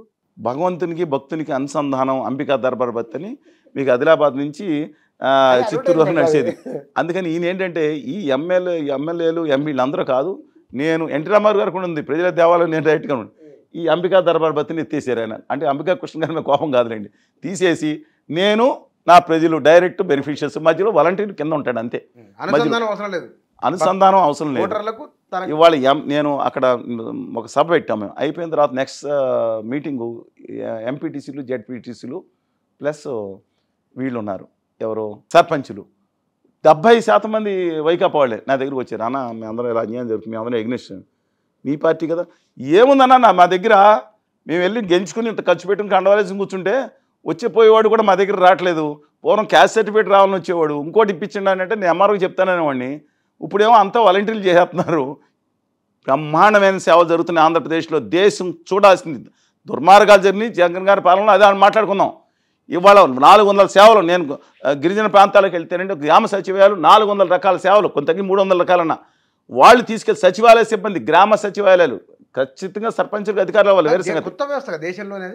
నేను డెఫినెట్గా ఒక వాలంటీర్స్ అనేది నేను చెప్పిన గ్రామ సచివాలయాలు, ఒక ఒక ఒక మహిళా పోలీసు లాంటి ఒక ఆవిడ, లేదంటే గ్రామంలో అగ్రికల్చర్ ఇన్ఫార్మ్ చేసే ఒక వ్యవస్థ, ఇలాగా అనేక సచివాలయాలు బ్రహ్మాండ సచివాలయాలు కడుతున్నారు.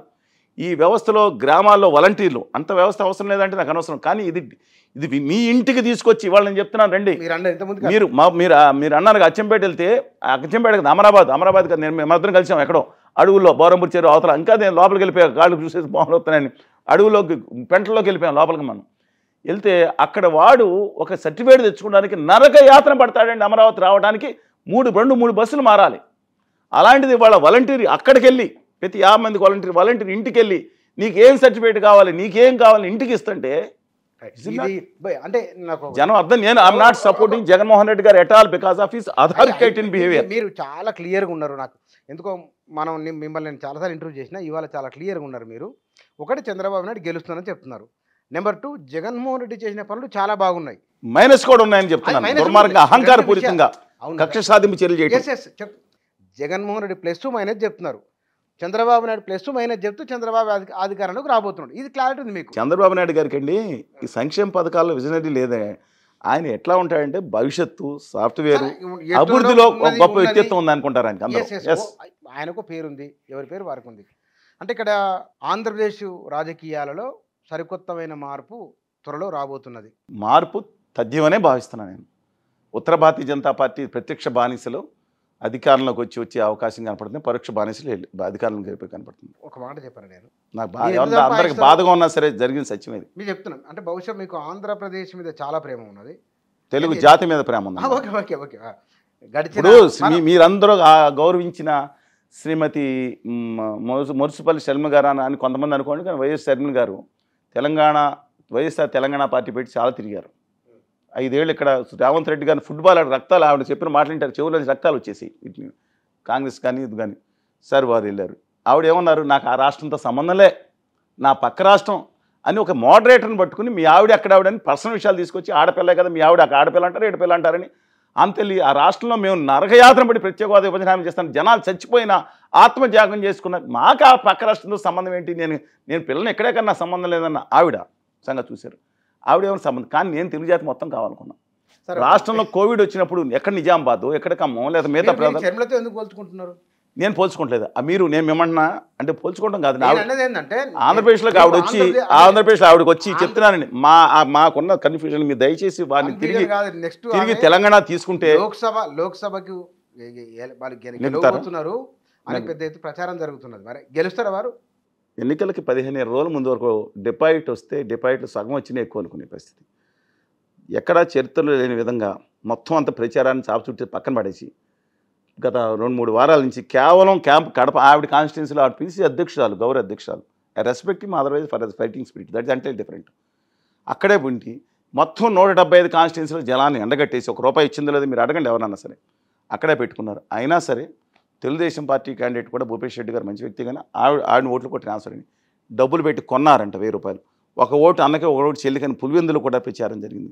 బద్వేలు, కడపలో కూడా ఆవిడకి ఎక్కువ ఓట్లు వస్తున్నాయి. ఈ నేపథ్యంలో గెలుస్తున్నారు.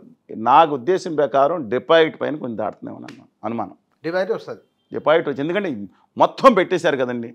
థ్యాంక్స్ టు డికే శివకుమార్ గారు, రేవంత్ రెడ్డి గారు అనుకుంటుగా నాకు తెలియదు, కానీ నాకు విషయాలు వీళ్ళిద్దరికీ ధన్యవాదాలు చెప్పుకోవాలి ఆవిడ.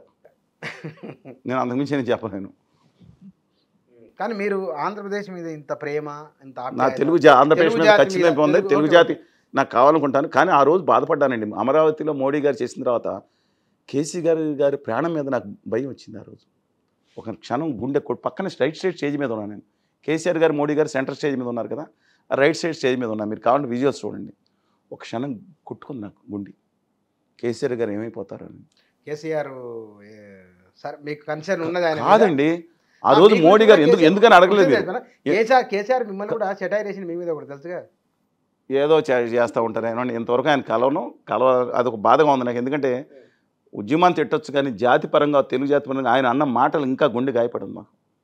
హరీష్ రావు గారు వీళ్ళందరికీ కూడా వేరే అండి, కానీ ఆయన వేరు. కానీ ఒకటి చెప్తున్నా, ఆయన ఎందుకని అడగలేదు, ఆయన ప్రాణానికి ప్రమాదం ఎందుకని అడగలేదు మీరు నన్ను. స్టేజ్ మీద కూర్చుని మోడీ గారు అందరిలో ఆయన ఒక్కడికి. మోడీ గారు ఆంధ్రప్రదేశ్కి మీకు చాలా చూసుంటారు. మీరు ఢిల్లీ వెళ్ళారు ఎప్పుడన్నా? నేను ఢిల్లీలో పనిచేసినారు కదా. మీరు ఆ యమునా పొల్యూషన్ వాటర్ వస్తుంది కదా, నొరగనొరలు వచ్చి తాగి చనిపోయిన పిల్లలు కూడా ఉన్నారు. అది చాలా ప్రమాదకరమైన వాటర్. అది మోడీ గారు ఎత్తుకుని ఆ వాటర్ ఒక ముంతలో తీసుకొచ్చారండి ఆంధ్రప్రదేశ్కి. అలాగే మట్టి తీసుకొచ్చారు. ఒక క్షణం గుండు కొట్టుకుని దాన్ని ముంతలో తీసి ఒక స్పూన్ ఇస్తారేమో అందరికీ. చంద్రబాబు నాయుడు 20 పైన మాది కేసీఆర్ గారిని అడిగితే పక్క రాష్ట్రం పెద్ద మనిషిని తీసుకొచ్చి మా దగ్గర ఏమైనా చేసాం, ఈ గొడవలు అయిపోతామో, ఆంధ్ర తెలుగు మేమందరం ఒకే తెలుగు జాతి అనుకోని గుండె లబడబా కొట్టుకుంది. అదృష్టవశాత్తు ఆయన మూత ఇప్పలేదు. మా మొహాన్ని కొట్టి వెళ్ళిపోయారు. కేసీఆర్ గారు బతికెళ్ళిపోయారు. మా మొహం మీద, ఆంధ్రప్రదేశ్ మొహం మీద నట్టి నీళ్లు మొహం మీద కొట్టిన పిడతలతో కొట్టిన మోడీ గారిని ఇవాళ నిరాజనాలు పలుకుతుంటే, కానీ ఒకటి మాత్రం సత్యమండి, మోడీ గారు వచ్చి రెండోసారి తిట్టిన వెంటనే జగన్మోహన్ రెడ్డి గారి గ్రాఫ్ పెరిగింది రాయలసీమలో. మూడోసారి రుద్రబాబు అనుకుంటున్నారు తెలుగుదేశం వాళ్ళు. ఓకే, ఇది ఒకటి. మీరు చాలా ఈక్వేషన్స్ మీరు మాట్లాడుతున్న కొద్ది కొత్త విషయాలు చెప్తున్నారు. కొత్త విషయాలు కాదు, ప్రజల్లో ఉన్న విషయాలు మీరు టచ్ చేయండి. ప్రతి గుండె ఆంధ్రప్రదేశ్లో ఎక్సెప్ట్ ఏదో ఇది తప్ప మిగతా గుండెది. చంద్రబాబు నాయుడు గారు వేరే అభిమానులు ఎవరున్నారో ఒక్కళ్ళు నమ్మట్లేదు మోడీ గారు అని కంపెనీని. తప్పని పరిస్థితుల్లో మా చాణిక్యం బెదిరించారు. ఆ తక్కువ ఓట్లేస్తే మా బాబు గారు మళ్ళీ కారు చక్రం తీసుకెళ్ళినా కోరుకున్న తప్పులేదండి వాళ్ళ అభిమానులు. జగన్మోహన్ రెడ్డి గారు అభిమానులు ఎవరండి ఎక్కువ మంది ఎస్ఎస్టీ బీసీ మైనారిటీ ఓటర్లో మోడీ గారు అంటే అసలు అసహించుకుంటున్నారు. అయినా తప్పని పరిస్థితుల్లో తప్పని పరిస్థితులు అనుకుంటున్నారు. వాళ్ళు ఆంధ్రప్రదేశ్లో అత్యంత అసహించుకునే వ్యక్తి, ఆంధ్రప్రదేశ్కి నమ్మకద్రోహం నైవేద్యం చేసే వ్యక్తిగా గౌరవ ప్రధానమంత్రి మోడీ గారు అంటే కంపెనీ నిలిచిపోతారు. కానీ సోనియా గాంధీ చెప్పినట్లు విని ఉంటే కనుక ఇవాళ ఆంధ్రప్రదేశ్ ఆ పరిస్థితి వచ్చేది కాదు కదా. మన్మోహన్ సింగ్, సోనియా గాంధీ, మన్మోహన్ సింగ్ గారు ఆ రోజు మాస్కో నుంచి వెళ్ళి వచ్చిన తర్వాత ఆయన తెలియకుండా ఆ రోజు డిసెంబర్ 9 ఎందుకు నిర్ణయం తీసుకున్నారు మన్మోహన్ సింగ్ గారు మాట్లాడితే మీకు తెలుస్తుంది. ఎప్పుడు ఆత్మకథ రాయమనండి, అది వేరే సంగతి. ఆత్మకథ రాసిన ఎంత ఆత్మకథ, నేను ఆ రోజు ఉన్నాను. చెప్పనా, ఆంధ్రప్రదేశ్లో నాకంటే ఎవరున్నారండి ఆ రోజు? అందరూ తప్పిస్తూ తిరిగారు. నేను చెప్తాను, మీరు ఇప్పుడు 2013 జూలై 30వ తారీఖున నిర్ణయం తీసుకుంది SWC. 2013 జూలై 30న చెప్పండి. జూలై 30 తారీఖు నుంచి 2014 ఫిబ్రవరి 20వ తారీఖు వరకు ఈ మొత్తం ఎంటైర్ ఎపిసోడ్లో డజన్ల కొద్ది సమావేశాలు జరిగితే ఆంధ్రప్రదేశ్ సంబంధించిన మంత్రులను పిలిపించి మీకేం కావాలని అడగండి, మీకేం కావాలని అడగండి, మాకు సమైక్యవాదం కావాలి, మీకేం కావాలని అడగండి. చంద్రబాబు నాయుడు గారు 5 లక్షల కోట్లు ఇమ్మన్నారు. చిరంజీవి గారు హైదరాబాద్ రాజధాని పెట్టమన్నారు. చంద్రబాబు నాయుడు గారు 5 లక్షల కోట్లు ఫస్ట్ చెప్పారు. నాకు 2 కళ్ళే కానీ విభజిస్తాయని. ఆ తర్వాత మొత్తం గొడవ వచ్చేటప్పటికి ఉన్నారు కదా, దిక్కుమాలిన చెత్త నీచమైన ఒక విధానాల పట్ల విధానం లేని ఒక పనికి మాలిన అతన్ని ఉద్యమ నాయకుడి కింద పెట్టిన ఒక దిక్కుమాలిన బ్యాచ్ నేను చెప్తున్నానండి. అందువల్ల ఉద్యమ నాయకత్వం నాతో మాత్రం మాట్లాడిన విషయాలు పేరు చెప్పడానికి కూడా అసహ్యం అండి. చెప్తాను ఆ రోజు లగడపాటి పేర్లు చెప్పొద్దండి, నాకు చెప్తాను. జగడపాటి గాలిగోపాల్ గారు పేదన్నారేంటి, లగడపాటి గౌరవనీయులు లగడపాటి గోపాల్ గారు కలుస్తారు అప్పుడు మీకు వ్యక్తిగతమైన ఏమంటే వ్యక్తిగతంగా అందరూ బాగానే ఉంటాం. కానీ ఆయన పెట్టిన గాయం ఉంది చూసారా, నేను పెప్పర్ స్ప్రే గాయం, ఆయన ఏదో ఆత్మరక్షణ కోసం మేము మద్దతు పలికిన మేము కారు 4 రోజు నుంచి ఢిల్లీలో 100,000 మంది స్టూడెంట్స్తో మేము కూర్చుంటే మా కారు డ్రైవర్ పంజాబీ అతను పార్లమెంట్ ఫస్ట్ టీవీలో వచ్చింది, ఎక్స్ లేదంటో పార్లమెంట్లో అమలాకి ఆ విషవాయులు అని వచ్చింది మొట్టమొదట. క్యాయే ఆపకాదు మా మీద అన్నాడు. అరే మేము 20-30 రోజుల నుంచి నాతో ప్రాణంగా ఉండి మా సమస్యలన్నీ మాకు ఇలా విడిపోతే ఎలాగని అనుకున్న మనిషే చేసుకొచ్చాయంటే అలాంటి వాళ్ళు నాయకులు ఉండి తెలంగాణలో రాజే అని ఒక అన్నాడు. సరే పర్సనల్ వాళ్ళు పక్కన పెట్టండి, ఎక్సెప్ట్ ఒకళ్ళిద్దరు మినహా ఎంపీల దగ్గరికి మీరు బెడ్రూమ్లోకి వెళ్ళి మాట్లాడవచ్చు, ఏమన్నా మంచిగా ఉన్నామని. ఆంధ్రప్రదేశ్లో పెట్టుబడిదారులు అందరూ అయిపోయి వాళ్ళ రాజకీయంతో అత్యధికులు ఇది ఉద్యమంలో వండి చెప్తున్నా సార్, అదే ప్రాణత్యాగం చేశారండి. అన్ని నేను కూడా చెప్పనా, ఇప్పుడు అదే సోనియా మీరు గాంధీ మాట విని ఉంటే- కేసీఆర్ గారు నేనైతే ఇచ్చా కదా, రాష్ట్రం ఏం కావాలో గవర్నమెంట్ జీవోఎంకి ఇస్తే అంత ముందు కూడా ఇస్తే ఓ రోజు ఒక క్షణంలో నాకు మీరు ఉన్నారు రాజీవ్ శర్మ గారు ఫోన్ చేశారు. మన ఇద్దరం బయట కూర్చున్నాం. మీ మీద చాలా కోపం వచ్చింది నాకు. రాజ్భవన్ బయట కానీ ఇంటర్వ్యూ వీడియో ఉంది నా దగ్గర. మీరు అడిగిన ప్రశ్నలకి నా దగ్గర ఇవాళకి వీడియో ఉంది. ఉంది, పంపిస్తాను. పంపిస్తాను, ఎట్లా ఉంది కూడా ఇస్తాను. జస్టిస్ శ్రీకృష్ణ కమిటీ వచ్చినప్పుడు నాకు రాజీవ్ శర్మ గారు ఫోన్ చేశారు. తెలంగాణ కోసం కేసీఆర్ గారు చాలా సెంట్రల్ గవర్నమెంట్లో పెట్టి మేనేజ్ చేశారని చెప్తారు. ఆయనకు కొత్త తీసుకున్నారు. మిస్టర్ శ్రీకృష్ణ కమిటీ వాళ్ళు మీతోనే ఈ రాష్ట్రంలో నెగోషియేషన్స్ ప్రారంభించబోతున్నారు. సంప్రదింపు 1,27,000 అప్లికేషన్ వచ్చినాయి. నాతోనే మీకు అవకాశం. అదేంటన్నా, టైం లేదు కాదు మీకు తెలిసి. తర్వాత దుగ్గల్ గారు సెక్రటరీ కేంద్ర మిస్టర్ కేసీఆర్ ఆస్కడ్ ఎవరో వాళ్ళ అమ్మాయిని పచ్చిపెట్టమని, మీరు ఇచ్చిన రిపోర్ట్ అద్భుతంగా ఉంది, మీరు పరిష్కారాలు ఏం కావాలో కూడా చెప్పించారు, అందువల్ల మీతోనే మీరు చరిత్రలో ఉండిపోతారన్నారు. చరిత్రలో ఉండిపోతారంటే నేను ఆనందంగా మొట్టమొదటి ఈ దేశ చరిత్రలో ఆ Srikrishna committee negotiations lake guest హౌస్లో పడిచారు. మీరు బయట నన్ను ఎన్కౌంటర్ చేశారు. ఎన్కౌంటర్ ఏదో చేశారు. నేను చెప్తా అంటే దాంట్లో క్వశ్చన్ చాలా కూడా లేదు. అప్పుడు ఆంధ్ర వాళ్ళతో నేను ఏం కావాలో రాయిచ్చాను కూడా మీ అందరికి చెప్పాను. విభజన అవ్వకూడదు, సమైక్యంగా ఉండాలని తెలుగు జాతికి నా అభిప్రాయం. ఆ టైంలో సెంటర్ పాయింట్ నేను ఆంధ్ర ఇంకా కూడా చెప్తాను, నన్ను చేసినంత ట్రోలింగ్ ఈ దిక్కుమాల ఆంధ్రప్రదేశ్లో ఇద్దరు ముగ్గురు రాజకీయ నాయకులు. నేను ఒక ఉదాత్తమైన ఆశయంతో కొండా లక్ష్మీబాపూజీ గారితో నేను కలిసి ప్రయాణం చేశాను. I respected him a lot. Apart from that ఆ చరిత్రలో తెలంగాణ చరిత్రలో 69 నుంచి ఇప్పుడు వరకు చరిత్రలో తెలంగాణ ఆంధ్ర ఇంటలెక్చువల్స్ మీటింగ్ పెడితే నేను జయశంకర్ గారితో మాట్లాడితే కోదండమ్మ గారితో జయశంకర్ గారు కూడా పిలిపించి రహస్యంగా మేము అంటే మొత్తం అందరిని పిలిచి సమావేశాలు పెట్టి అక్కడెక్కడ ఇంటలెక్చువల్స్ పెట్టి ఒక చరిత్ర మాకుంది. వాళ్ళ చరిత్రలో మీ మీడియా నన్ను తొక్కేసి ఉండొచ్చు. ఏం దొక్కలేదు, చాలా మంచి చాలా టాప్ ప్రయారిటీ ఇచ్చింది మీకు. అయితే విషయం నాకు ఇది ఒకటి చెప్పండి, మీరు ఇంత ఎక్కడండి నన్ను ఆంధ్రప్రదేశ్లో చెప్పండి. నేను వాళ్ళ ప్రస్తుతం మీరు ఎక్కడ నాకు క్వశ్చన్ సీక్వెన్స్ ఇంటర్వ్యూ సీక్వెన్స్ లేకుండా వస్తున్నది. విషయం ఏంటంటే మీరు డబ్బులు ఎక్కడ మీరు ఇన్ని డబ్బులు ఎట్లా మీరు ఏమన్నా అమ్మిండ్రా, ఆస్తులు అమ్మిండ్రా, మీకు ఏమన్నా కంపెనీ?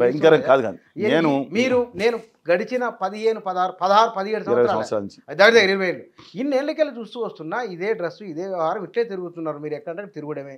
మీరు ఉద్యోగమా చెయ్యరు, మరి ఏమైనా కంపెనీలు ఉన్నాయా? నేను వ్యాపారస్తుడిని. పైగా మా mother first lady doctor west Godavari Andhra Pradesh, west గోదావరిలో ఆంధ్రప్రదేశ్లో. మై మదర్ ఆవిడ మ్యారేజ్ అవ్వకముందే మంచి కార్ డ్రైవర్ నడిపేవారు. అంటే మీ తాతనే మా ఈశ్వర్లని చెప్పను కానండి. అలాగే మాకు ఈ 2 రాష్ట్రాల్లో మూవీ థియేటర్స్లో అతిపెద్ద మూవీ థియేటర్స్లో వాటా ఉండేది. అది కాకుండా ఉమ్మడి ఆంధ్రప్రదేశ్లో అతిపెద్ద మూవీ థియేటర్స్ అనేవారు దాంట్లో. అది కాకుండా కూడా మాకు ఇప్పుడు విశాఖపట్నంలో మెయిన్ రోడ్డు, విశాఖపట్నంలో కానీ ప్రాపర్టీస్ అక్కడ 2 ఎకరాలు కానీ, తర్వాత అనేక చోట్ల పాలకొల్లు అనేక చోట్ల హౌసెస్ అన్నీ ఉండేవి. దాదాపుగా నేను అది అమ్మినప్పుడు 10% 20% ఇక్కడ ఇన్వెస్ట్మెంట్ చేసుకోవచ్చు. కానీ మిగతాదంతా ఇవాళ నా కుటుంబానికి అన్యాయం చేశాను. నా ఫ్యామిలీని కూడా పట్టించుకోలేదు. ఆరోగ్యం, ఆస్తి అన్నీ కూడా ఇంకెక్కువ కాలం చేయలేము, అయిపోయింది. 60 ఏళ్ళు బెంచ్ మార్క్ సీనియర్ సిటిజన్స్, ఇక చేసే పరిస్థితి కూడా లేదు. నిజంగా చెప్తున్నాను, తలకాయ నిలబడి ఎత్తుకునే నేను పోరాడాను. ఏ రోజు తలకాయ దించుకునే పరిస్థితి రాల జీవితంలో. ఒక కొవ్వొత్తి కరిగినట్టు నేను చెప్పకూడదు, అది మిగతా వాళ్ళు చెప్పాలి. ఆ పరిస్థితి కూడా ఫ్యూచర్లో ఉండకపోవచ్చు. ఎందుకంటే ఇంత తిరిగి ఎమ్మెల్యేగా పోటీ చేసింది లేదు, ఎమ్మెల్యే అనే పదవి నాకు ఇష్టపడలేదు. ఎందుకంటే ఇంత రాజకీయ పైరవి చేస్తున్నారు. మరి అదే చెప్పండి. నేను చెప్తున్నాను, అసలు ఆ ఢిల్లీలో ఆయన ఆ పార్టీ ఆయన ఇన్నిసార్లు తిరుగుతున్నారండి. జీవితంలో ఒక్క చోటకు వచ్చి మీరు పని అడగలేదు శ్రీనివాస్ గారు. ఎప్పుడు మీరు అమ్ముకుంటా తింటా ఉన్నారు. ఇవాళ జీవితం, ఇవాళ మా అబ్బాయి గట్టిగా వార్నింగ్ ఇచ్చాడు. గూగుల్లో పనిచేస్తున్నాడు హెడ్ క్వార్టర్స్లో. ఇక జీవితంలో మీరు ఆస్తి కోల్పోయి ఆరోగ్యం కోల్పోయి ఇంకో ఫుల్ స్టాప్ పెట్టకపోతే బాగుండదు. మంచి పద్ధతి మొట్టమొదటిసారి వార్నింగ్ ఇచ్చారు అందరూ. ఆ వార్నింగ్ పాటించాల్సిన పరిస్థితి వచ్చేసింది. ఆరోగ్యం దెబ్బతినిపోయింది చాలా వరకు. ఎందుకంటే సంవత్సరానికి 1,00,000 కిలోమీటర్ తిరగటం అంటే సామాన్య విషయం కాదని. 1.5 lakhs per year ఒకసారి పీక్లో ఉండగా. ఇంకోటి కూడా ఆంధ్రప్రదేశ్ మొత్తం మీద నాకు తెలిసి 24 గంటల మంచినీళ్ళు ఇవాళ విజయవాడ నడిబొడ్డున. దాంతోపాటు ప్రతిరోజు ఆకుండా మజ్జిగ ఎండలో కూడా. మొన్న 13వ తారీఖున అక్కడ మొత్తం అన్ని షాపులన్నీ బంద్ చేసినా అక్కడ మజ్జిగ ఉడితే 100 పోలీస్ కానిస్టేబుల్స్ అందరూ వచ్చి తాగటం కానీ, అన్నదానం ప్రతిరోజు అన్నదానం అనేది ఇప్పుడు వారానికి 1-2 రోజులకు పరిమితం చేసి కంటిన్యూస్గా 24 hours అంటే మిగతా మనుషులు ఇచ్చేది నేను ఒక్కడనే ఇస్తున్నాను. మా అమ్మాయి దివంగత అమ్మాయి పేరు మీద, ఓకే ఓకే, విజయవాడలో అమ్మాయి పేరు మీద ఇవాళకి ఈ రోజుకి నడుస్తుంది. రాజకీయ నాయకులు దుర్మార్గమైన కుట్రలు చేస్తాం, వాళ్ళు పిలవలేదని. నేను యాక్చువల్గా ఆవిష్కరణ పిలవకపోతే మీకు తెలియదండి ఎలాంటి దౌర్భాగ్య పరిస్థితులు మేము ఉన్నామో కూడా తెలియట్లేదు. ఒక రాజకీయ నాయకుని పిలవలేదని చెప్పి మమ్మల్ని ఎందుకు పిలవలేదు, నేను అంతా వాళ్ళని అధికారులను పిలిచాను, మున్సిపల్లో అధికారులని ఐపీఎస్ అధికారులను వాళ్ళని పిలిచాను, ఎందుకు పిలవలేదని చెప్పి అడ్డంకులు క్రియేట్ చేస్తా ఒక సేవా కేంద్రాన్ని కూడా మూసేయడానికి చూస్తున్నారంటే ఎలాంటి పరిస్థితులు ఉన్నా. అలాగే అడవిలోకి నాకు మీలో నాలో అందరూ కల్మషం వచ్చింది కదండి, మీరు నమ్మట్లేదా? మీరు ఎవరో ఏంటి నేను ఎవరో ఏంటి అని ఎంచుకుంటూ మాట్లాడుతున్నాం. ఆ తమ్ముడు ఏదో ఏం మాట్లాడుతున్నాడో ఆలోచించుకుంటాం. కానీ ఇవాళ తిరిగి గిరిజనుల్లోనే 90% మంది కల్మషం లేని ప్రజలు గిరిజనులు ఉన్నారు, ఇవాళ ఆదివాసీలు ఉన్నారు. అందుకని ఆదివాసీలు గుడి దగ్గరికి వెళ్తాను. అది ఆదిలాబాద్ అన్న మహబూబ్నగర్ చెంచులు కానీ ఇక్కడ ఆదివాసీలు కానీ మహబూబ్నగర్ కానీ అది కానీ లేదా ఖమ్మం జిల్లాలో అటు ఇటు తెలంగాణ. నేను అదే చెప్పాను, నాకు తెలంగాణ మీరు అడిగారు ఎక్కడేం తిరుగుతున్నారని అడిగారు. మీరు మనం బౌరంపూర్ చేరలేదు కలిసినప్పుడు ఏంది మీరు తెలంగాణలో ఎక్కడేంటి అన్నారు కార్తీకి. నాకు అంతా తెలియజే మీరంటే అక్కడ రాకూడదేమో గట్టి దాటకూడదు, నేను ఎక్కడ తెలియజేది ఎక్కడ నాకు కావాలన్నాను. అది టీఆర్ఎస్ ప్రోగ్రామ్ ఉన్నది ఆ రోజు. నేను మాత్రం బౌరంపూర్ నేను హెల్త్ క్యాంపులు మెడికల్ క్యాంపులు పెట్టుకుంటా ఒక చేసుకుంటా. మొన్న వరద ఇక్కడికి వచ్చి ఫోటోలు కూడా తీసి ఇక్కడ ఫేస్బుక్ లో పెట్టింది మీరు. ఏదండి మెడికల్ క్యాంపులు వెళ్ళినాయో మందులు మంచినయో పెడతారా ఫోటోలు? అప్పుడప్పుడు పెడతాను.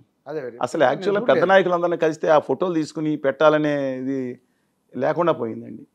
నన్ను తర్వాతి కాలంలో మీడియా బహిష్కరించింది. ఈ దేశం ఈ రాష్ట్రంలో మూడు అతిపెద్ద పేపర్లో చెలస అని పేరు రాగానే తీసేయమని కూడా అధినేత ఆదేశాలు ఇచ్చిన. మీకు తెలియదండి. నన్ను 5 సంవత్సరాల్లో మీరు ఒక సాక్షి దాంట్లో కానీ లేదంటే ఇటు ఏబిఎన్లో 4 సంవత్సరాల్లో కానీ లేదంటే మిగతా దాంట్లో కానీ ఒక్కసారి నా మొహం చూశారు మీరు? కంప్లీట్గా చర్చిల నుంచి బ్యాండ్. ఏం తప్పు చేశాను? ఎవరైనా తిట్టానా? బూతులు తిట్టానా? ఈవెన్ కేసీఆర్ గారు అన్న ఏ రోజైనా అనుచితంగా కానీ చంద్రబాబు నాయుడు గారు కానీ నేను గట్టిగా మాట్లాడుకుంటాను నా హక్కుల కోసం. నన్ను ఎందుకు బహిష్కరిస్తారు? మర్డర్లు చేసిన వాళ్ళని 5 గంటలు 4 గంటలు కూర్చోబెట్టి టీవీలో చర్చలు పిలిచి నేనేం తప్పు చేశానండి అంటే ఎవరొకళ్ళకి ఆవేదన అర్థం చేసుకోదు కదా సార్. మీరు అందుకని మీ మీడియా చేసింది మాత్రం ఖచ్చితంగా నేను గుర్తుంచుకుంటాను. ఒకటి సార్, నేనేమో ఆ రోజు తెలంగాణ ఉద్యమం జరుగుతున్నప్పుడు క్వశ్చన్లు వేసి మరి మీరు ఎక్కడ బాధపడరు అంటే బాధపడాలి. మీ ఆర్గ్యుమెంట్ వీడియో ఉందన్నారు కదా, అంటే మీరే కాదు ఆ రోజు ఆనాడు తెలుగుదేశం వాళ్ళు ఆనాడున్న 2003లో నా పుస్తకావిష్కరణ జరిగినప్పుడు జూలూరు గౌశంకర్ గారు వార్తలో పనిచేస్తున్నారు. ఆయన వచ్చారు ప్యాప్సీ అటెండ్కి వచ్చి. ఆయన కూడా నేను అక్కడ ఉంది ఎవరో మాజీ ముఖ్యమంత్రి అలాగే మిగతా మంత్రులు మిగతా అందరూ ఉన్నారు. ఆయన క్వశ్చన్ చేస్తే నేను గట్టి సమాధానం చెప్పాను. అది ఒక తెలంగాణ జర్నలిస్టులకు అంటే ఇప్పుడున్నది కాదు, మేము అయితే ఆనాడు తెలంగాణ ఉద్యమం ఇప్పుడు బాగానే ఉన్నారండి పల్లెలు అందరూ నాతో. ఎందుకంటే నాతో నేను మనసేపు చెప్తున్నాను. శ్రీకాకుళం కానీ హైదరాబాద్ కానీ అనంతపురం కానీ మిగతా చోట్ల జర్నలిస్టులు చాలా అందరికీ సానుకూలత. ఎందుకంటే కాకపోతే ఇప్పుడు మీకు నేను అనుకుంటాను ఏ పదవి ఆశించకుండా ఎవరు టికెట్ పదవి తిరస్కరించాను నేను. మీరు ఎప్పుడైనా పదవులు పోతే మరి చంద్రబాబు నాయుడు గారు ఎందుకు చెప్తారు లేదు నాకు తెలియదు, మీ ఇద్దరు మాట్లాడుకుంటూ జగన్మోహన్ రెడ్డి గారిని అడగండి లేదా ఇంకెవరిని అడగండి. అన్న సీనాన్ని అడిగాడా అన్న నువ్వు పదవి ఇస్తానంటే తీసుకోలేదా?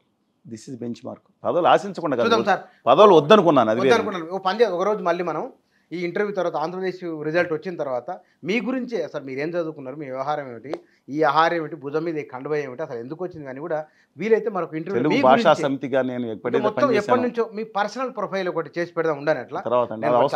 చాలా మంది అవసరం. ఎందుకంటే ఇప్పుడు ఎవరో కొంతమంది ఒక్కొక్కరు నేను ఎవరి కోసం అయితే పాటుపడ్డానో ముఖ్యంగా నేను తెలుగు జాతిలో ఆంధ్ర కోసం మీరు ఎవరన్నా కాదని మీకు తెలుసు. ఆంధ్ర బాగుండాలి, తర్వాత తెలుగు జాతి ఆంధ్ర అన్య భాషలు నేర్పి ఆంధ్రంబురాదను సకిలించు ఆంధ్రుడా నువ్వు చావేందురుగా ఎవరో కాళోజీ నారాయణరావు ఏ ప్రాంతం? తెలంగాణ. ఆంధ్రుల సాంఘిక చరిత్ర రాశాడా? తెలంగాణ సాంఘిక చరిత్ర రాశాడా? సురవరం ప్రతాప్ రెడ్డి గారు. బమ్మెరపోతని పదం ఏం రాశాడండి? శ్రీమత్ ఆంధ్ర మహాభాగవతం రాశాడు కదా. ఈ ముగ్గురు మా మొదటి కథలు అన్నప్పుడు ఆంధ్రులు అనేది అందరూ ఒకటేనండి. తెలంగాణ కోస్తా రాయలసీమ ఉండొచ్చు. నా అభిప్రాయం నేను మార్చుకుంటాను. మళ్ళీ మనం టాపిక్ లోకి వద్దాం. ఆంధ్రప్రదేశ్ లో గెలవబోతున్నది కూటమి. అది కూడా జిల్లాలో అందులో ఉప ప్రాంతాల వారిగా కూడా చెప్పగలుగుతాను. ఉమ్మడి జిల్లాల వారికి చెప్పండి. శ్రీకాకుళం, విజయనగరం, విశాఖపట్నం, అది ఉత్తరాంధ్ర 34 సీట్లు ఉన్నాయి. 34 సీట్లలో అందులో ట్రైబల్ సీట్లు అంటే ఈస్ట్ గోదావరిలో ఒక సీటు కొరకు ట్రైబల్ సీట్లు 7 ఉన్నాయి. ట్రైబల్ సీట్లు అత్యధికం కనీసం 5 సీట్లు వైఎస్ఆర్ కాంగ్రెస్ పార్టీ గెలిచేటట్టుంది. అరకులోయ ఎప్పటి నుంచో వైకాపా గెలిస్తే గెలిచే అవకాశం ఉంది. ఎంపీ సీట్ కూడా ఇవాళ ఆ 34 సీట్లు 20 సీట్లు కనీసం కూటమికి వచ్చే అవకాశం కనపడుతుంది. కోస్తాంధ్ర కోస్తానికి ఈస్ట్ వెస్ట్ గోదావరి ఈస్ట్ రెండు వెస్ట్ సెపరేట్గా గోదావరికి అటు ఇటు ఓకే. ఉంటుంది. గోదావరి ఇదో అటు. 34 సీట్లు ఉన్నాయి. చాలా క్లారిటీగా ఉంది. ఓకే అది అందుకని ఆ 34 సీట్లు అంటే మా జిల్లాలు ఓకే. మా ఈస్ట్ గోదావరి మా వెస్ట్ గోదావరి డిస్ట్రిక్ట్ అండి. అందువలన మా జిల్లాలో కూడా 25 స్థానాలు తక్కువ కాకుండా వచ్చే పరిస్థితి కూటమికి. ఇంకెంతకన్నా వెళ్ళొచ్చు. Right okay. ఓ 2-3 సీట్లు అటు ఇటు అవ్వచ్చు. కృష్ణా గుంటూరులో 33 సీట్లు ఉన్నాయి. అంటే మీకు తెలుసు కదా కృష్ణా నదికి అటు ఇటు ఉంటాయి. అవును. ఈ కృష్ణా ఈ రెండింటిలో 33 సీట్లు 25 స్థానాలు తక్కువ కాకుండా ఈ 30 వచ్చిన ఆశ్చర్యపడాలి. 25 బేస్ మార్కు అటు ఇటు వచ్చే అవకాశం ఉంది. 25, 70 సీట్లు ఇక్కడ వచ్చేసింది. 70 తర్వాత నెల్లూరు అండ్ ప్రకాశం ఈ రెండు ఒక భాగంగా ఉంటాయి. ఎందుకంటే దాంట్లో ప్రకాశం నెల్లూరు నుంచి కొంత భాగం తీల్చి ప్రకాశం జిల్లా పెట్టారు. నెల్లూరు పార్లమెంట్ కాన్స్టిట్యున్సీలో ప్రకాశం కూడా ఉన్నాయి. కర్నూలులో 3 కాన్స్టిట్యున్సీ గిద్దలూరు మార్కాపురం ఖమ్మం కలిపారు. గుంటూరు జిల్లాలో కొన్ని తీసుకుని పెట్టారు. అందువలన అందులో ఆ నెల్లూరు ప్రకాశం జిల్లాలోని 22 సీట్లో 12 స్థానాలు తక్కువ కాకుండా కూటమికి వచ్చే అవకాశం ఉంది. 82 స్థానాలు. రాయలసీమ ఎంటైర్లీ ఒక డిఫరెంట్ సెక్టర్గా ఉంది. మన మోడీ గారు వచ్చి 2 సార్లు వేసిన తర్వాత జగన్మోహన్ రెడ్డి గారు 20 సీట్లు పడిపోయిన గ్రాఫ్ టకేల్ మన 30 నుంచి 35కి పెరిగిపోయిన అవకాశం కనపడుతుంది. ఓకే. ఒక కర్నూలు జిల్లాలో హైయెస్ట్ స్థానాలు వచ్చేటట్టు ఉందండి. చెప్పాలంటే శ్రీశైలము ఆలగడ్డ కర్నూలు టౌను ఎమ్మిగనూరు మరియు బనగానపల్లి ఈ 5 సీట్లు మాత్రమే తెలుగుదేశం గట్టిగా పోటీ ఇచ్చే అవకాశం ఉంది. వచ్చినా రావచ్చండి. ఒక సీట్ అటు ఇటు. అందుకని కర్నూలు జిల్లాలో కంప్లీట్గా వైఎస్ఆర్ కాంగ్రెస్ పార్టీ. అలాగే అక్కడ ఉత్తరాంధ్రలో విజయనగరం ఆధిపత్యం రావచ్చండి. కోస్తా జిల్లా ఒకే ఒక జిల్లా. అలాగే కడప జిల్లాలో ఆధిపత్యం వచ్చే లక్షణాలు కనపడుతున్నాయి. దాంట్లో నేను సర్వేలు చేయలేదు. ఇప్పుడు సర్వేలు చెప్పకూడదు. అంచనాలు ప్రభుత్వ ఏర్పాటుకి మ్యాజిక్ ఫిగర్ ఎంత? 88 అండి. 88. చంద్రబాబు నాయుడు బొటాబొటి మెజార్టీతో 82 స్థానాల్లో నేను లోయెస్ట్ చెప్తాను. 82 స్థానాల్లో కోస్తా జిల్లాలోనే 80 నుంచి 80 స్థానాలు వచ్చే పరిస్థితి ఉంది. ఇక్కడ 17 నుంచి 22 స్థానాలు వచ్చే ఉంది. కానీ 100 నుంచి 105 స్థానాలు బిఫోర్ అంటే land titling act. Land titling act ప్రభావం నేను చేయమని మిత్రుని అడిగాను. చాలా మంది సెఫాలజిస్ట్ మిత్రుని అడిగాను. వాళ్ళు మిగతా ఇప్పుడు క్యాండిడేట్లు వాళ్ళు సెటిల్ చేస్తారు. అందుకని అది కనుక సక్సెస్ అయితే 125 కూడా వెళ్ళిపోవచ్చండి. అదే 110 దాటి 105 120 వరకు గెలుస్తారు మీ అంచనా? 105 కూడా రావచ్చండి. కానీ నేను చెప్పాను ఇది అద్భుతం జరిగింది తప్ప జగన్మోహన్ రెడ్డి గారి అద్భుతం జరగవచ్చు అంటే జరిగే అవకాశం 1978లో చెప్పలేము. 78లో ఇందిరాగాంధీ గారికి కాంగ్రెస్ గుర్తులేదు. ఆవుదోడ ఇవన్నీ లెక్కనుంటే ఆ చేయి గుర్తు ఎక్కడి నుంచి తీసుకొచ్చారో మీ మీడియాలు లేవు, ఏమీ లేవు. టెపేల్మెంట్ రాష్ట్రంలో ఆదిలాబాద్ ఎక్కడ, అనంతపురం ఎక్కడ చూద్దాం సార్. మొత్తానికి thank you sir. Thank you very much. ధన్యవాదాలు. అద్భుతాలు జరిగితే తప్ప వారన్నది ఆంధ్రప్రదేశ్ రాజకీయాలలో ఇంత చర్చ ఎందుకు జరుగుతున్నది? ఆ ఎన్నిక పైన అక్కడున్న రాజకీయ సమీకరణాలు, ఆ ప్రస్తుత ప్రభుత్వము, తర్వాత విపక్షం ఎట్లా ఉన్నది, ఎవరి బలం ఏమిటి, ఎవరి బలహీనత ఏమిటి, ఏ పార్టీకి ఎక్కడ ఎన్ని సీట్లు రావచ్చు, వాటి కార్యాకరణ సంబంధం ఏమిటి అనే ఇవన్నీ అంశాలపైన వారి ఆలోచనలు ఇవి. Thank you.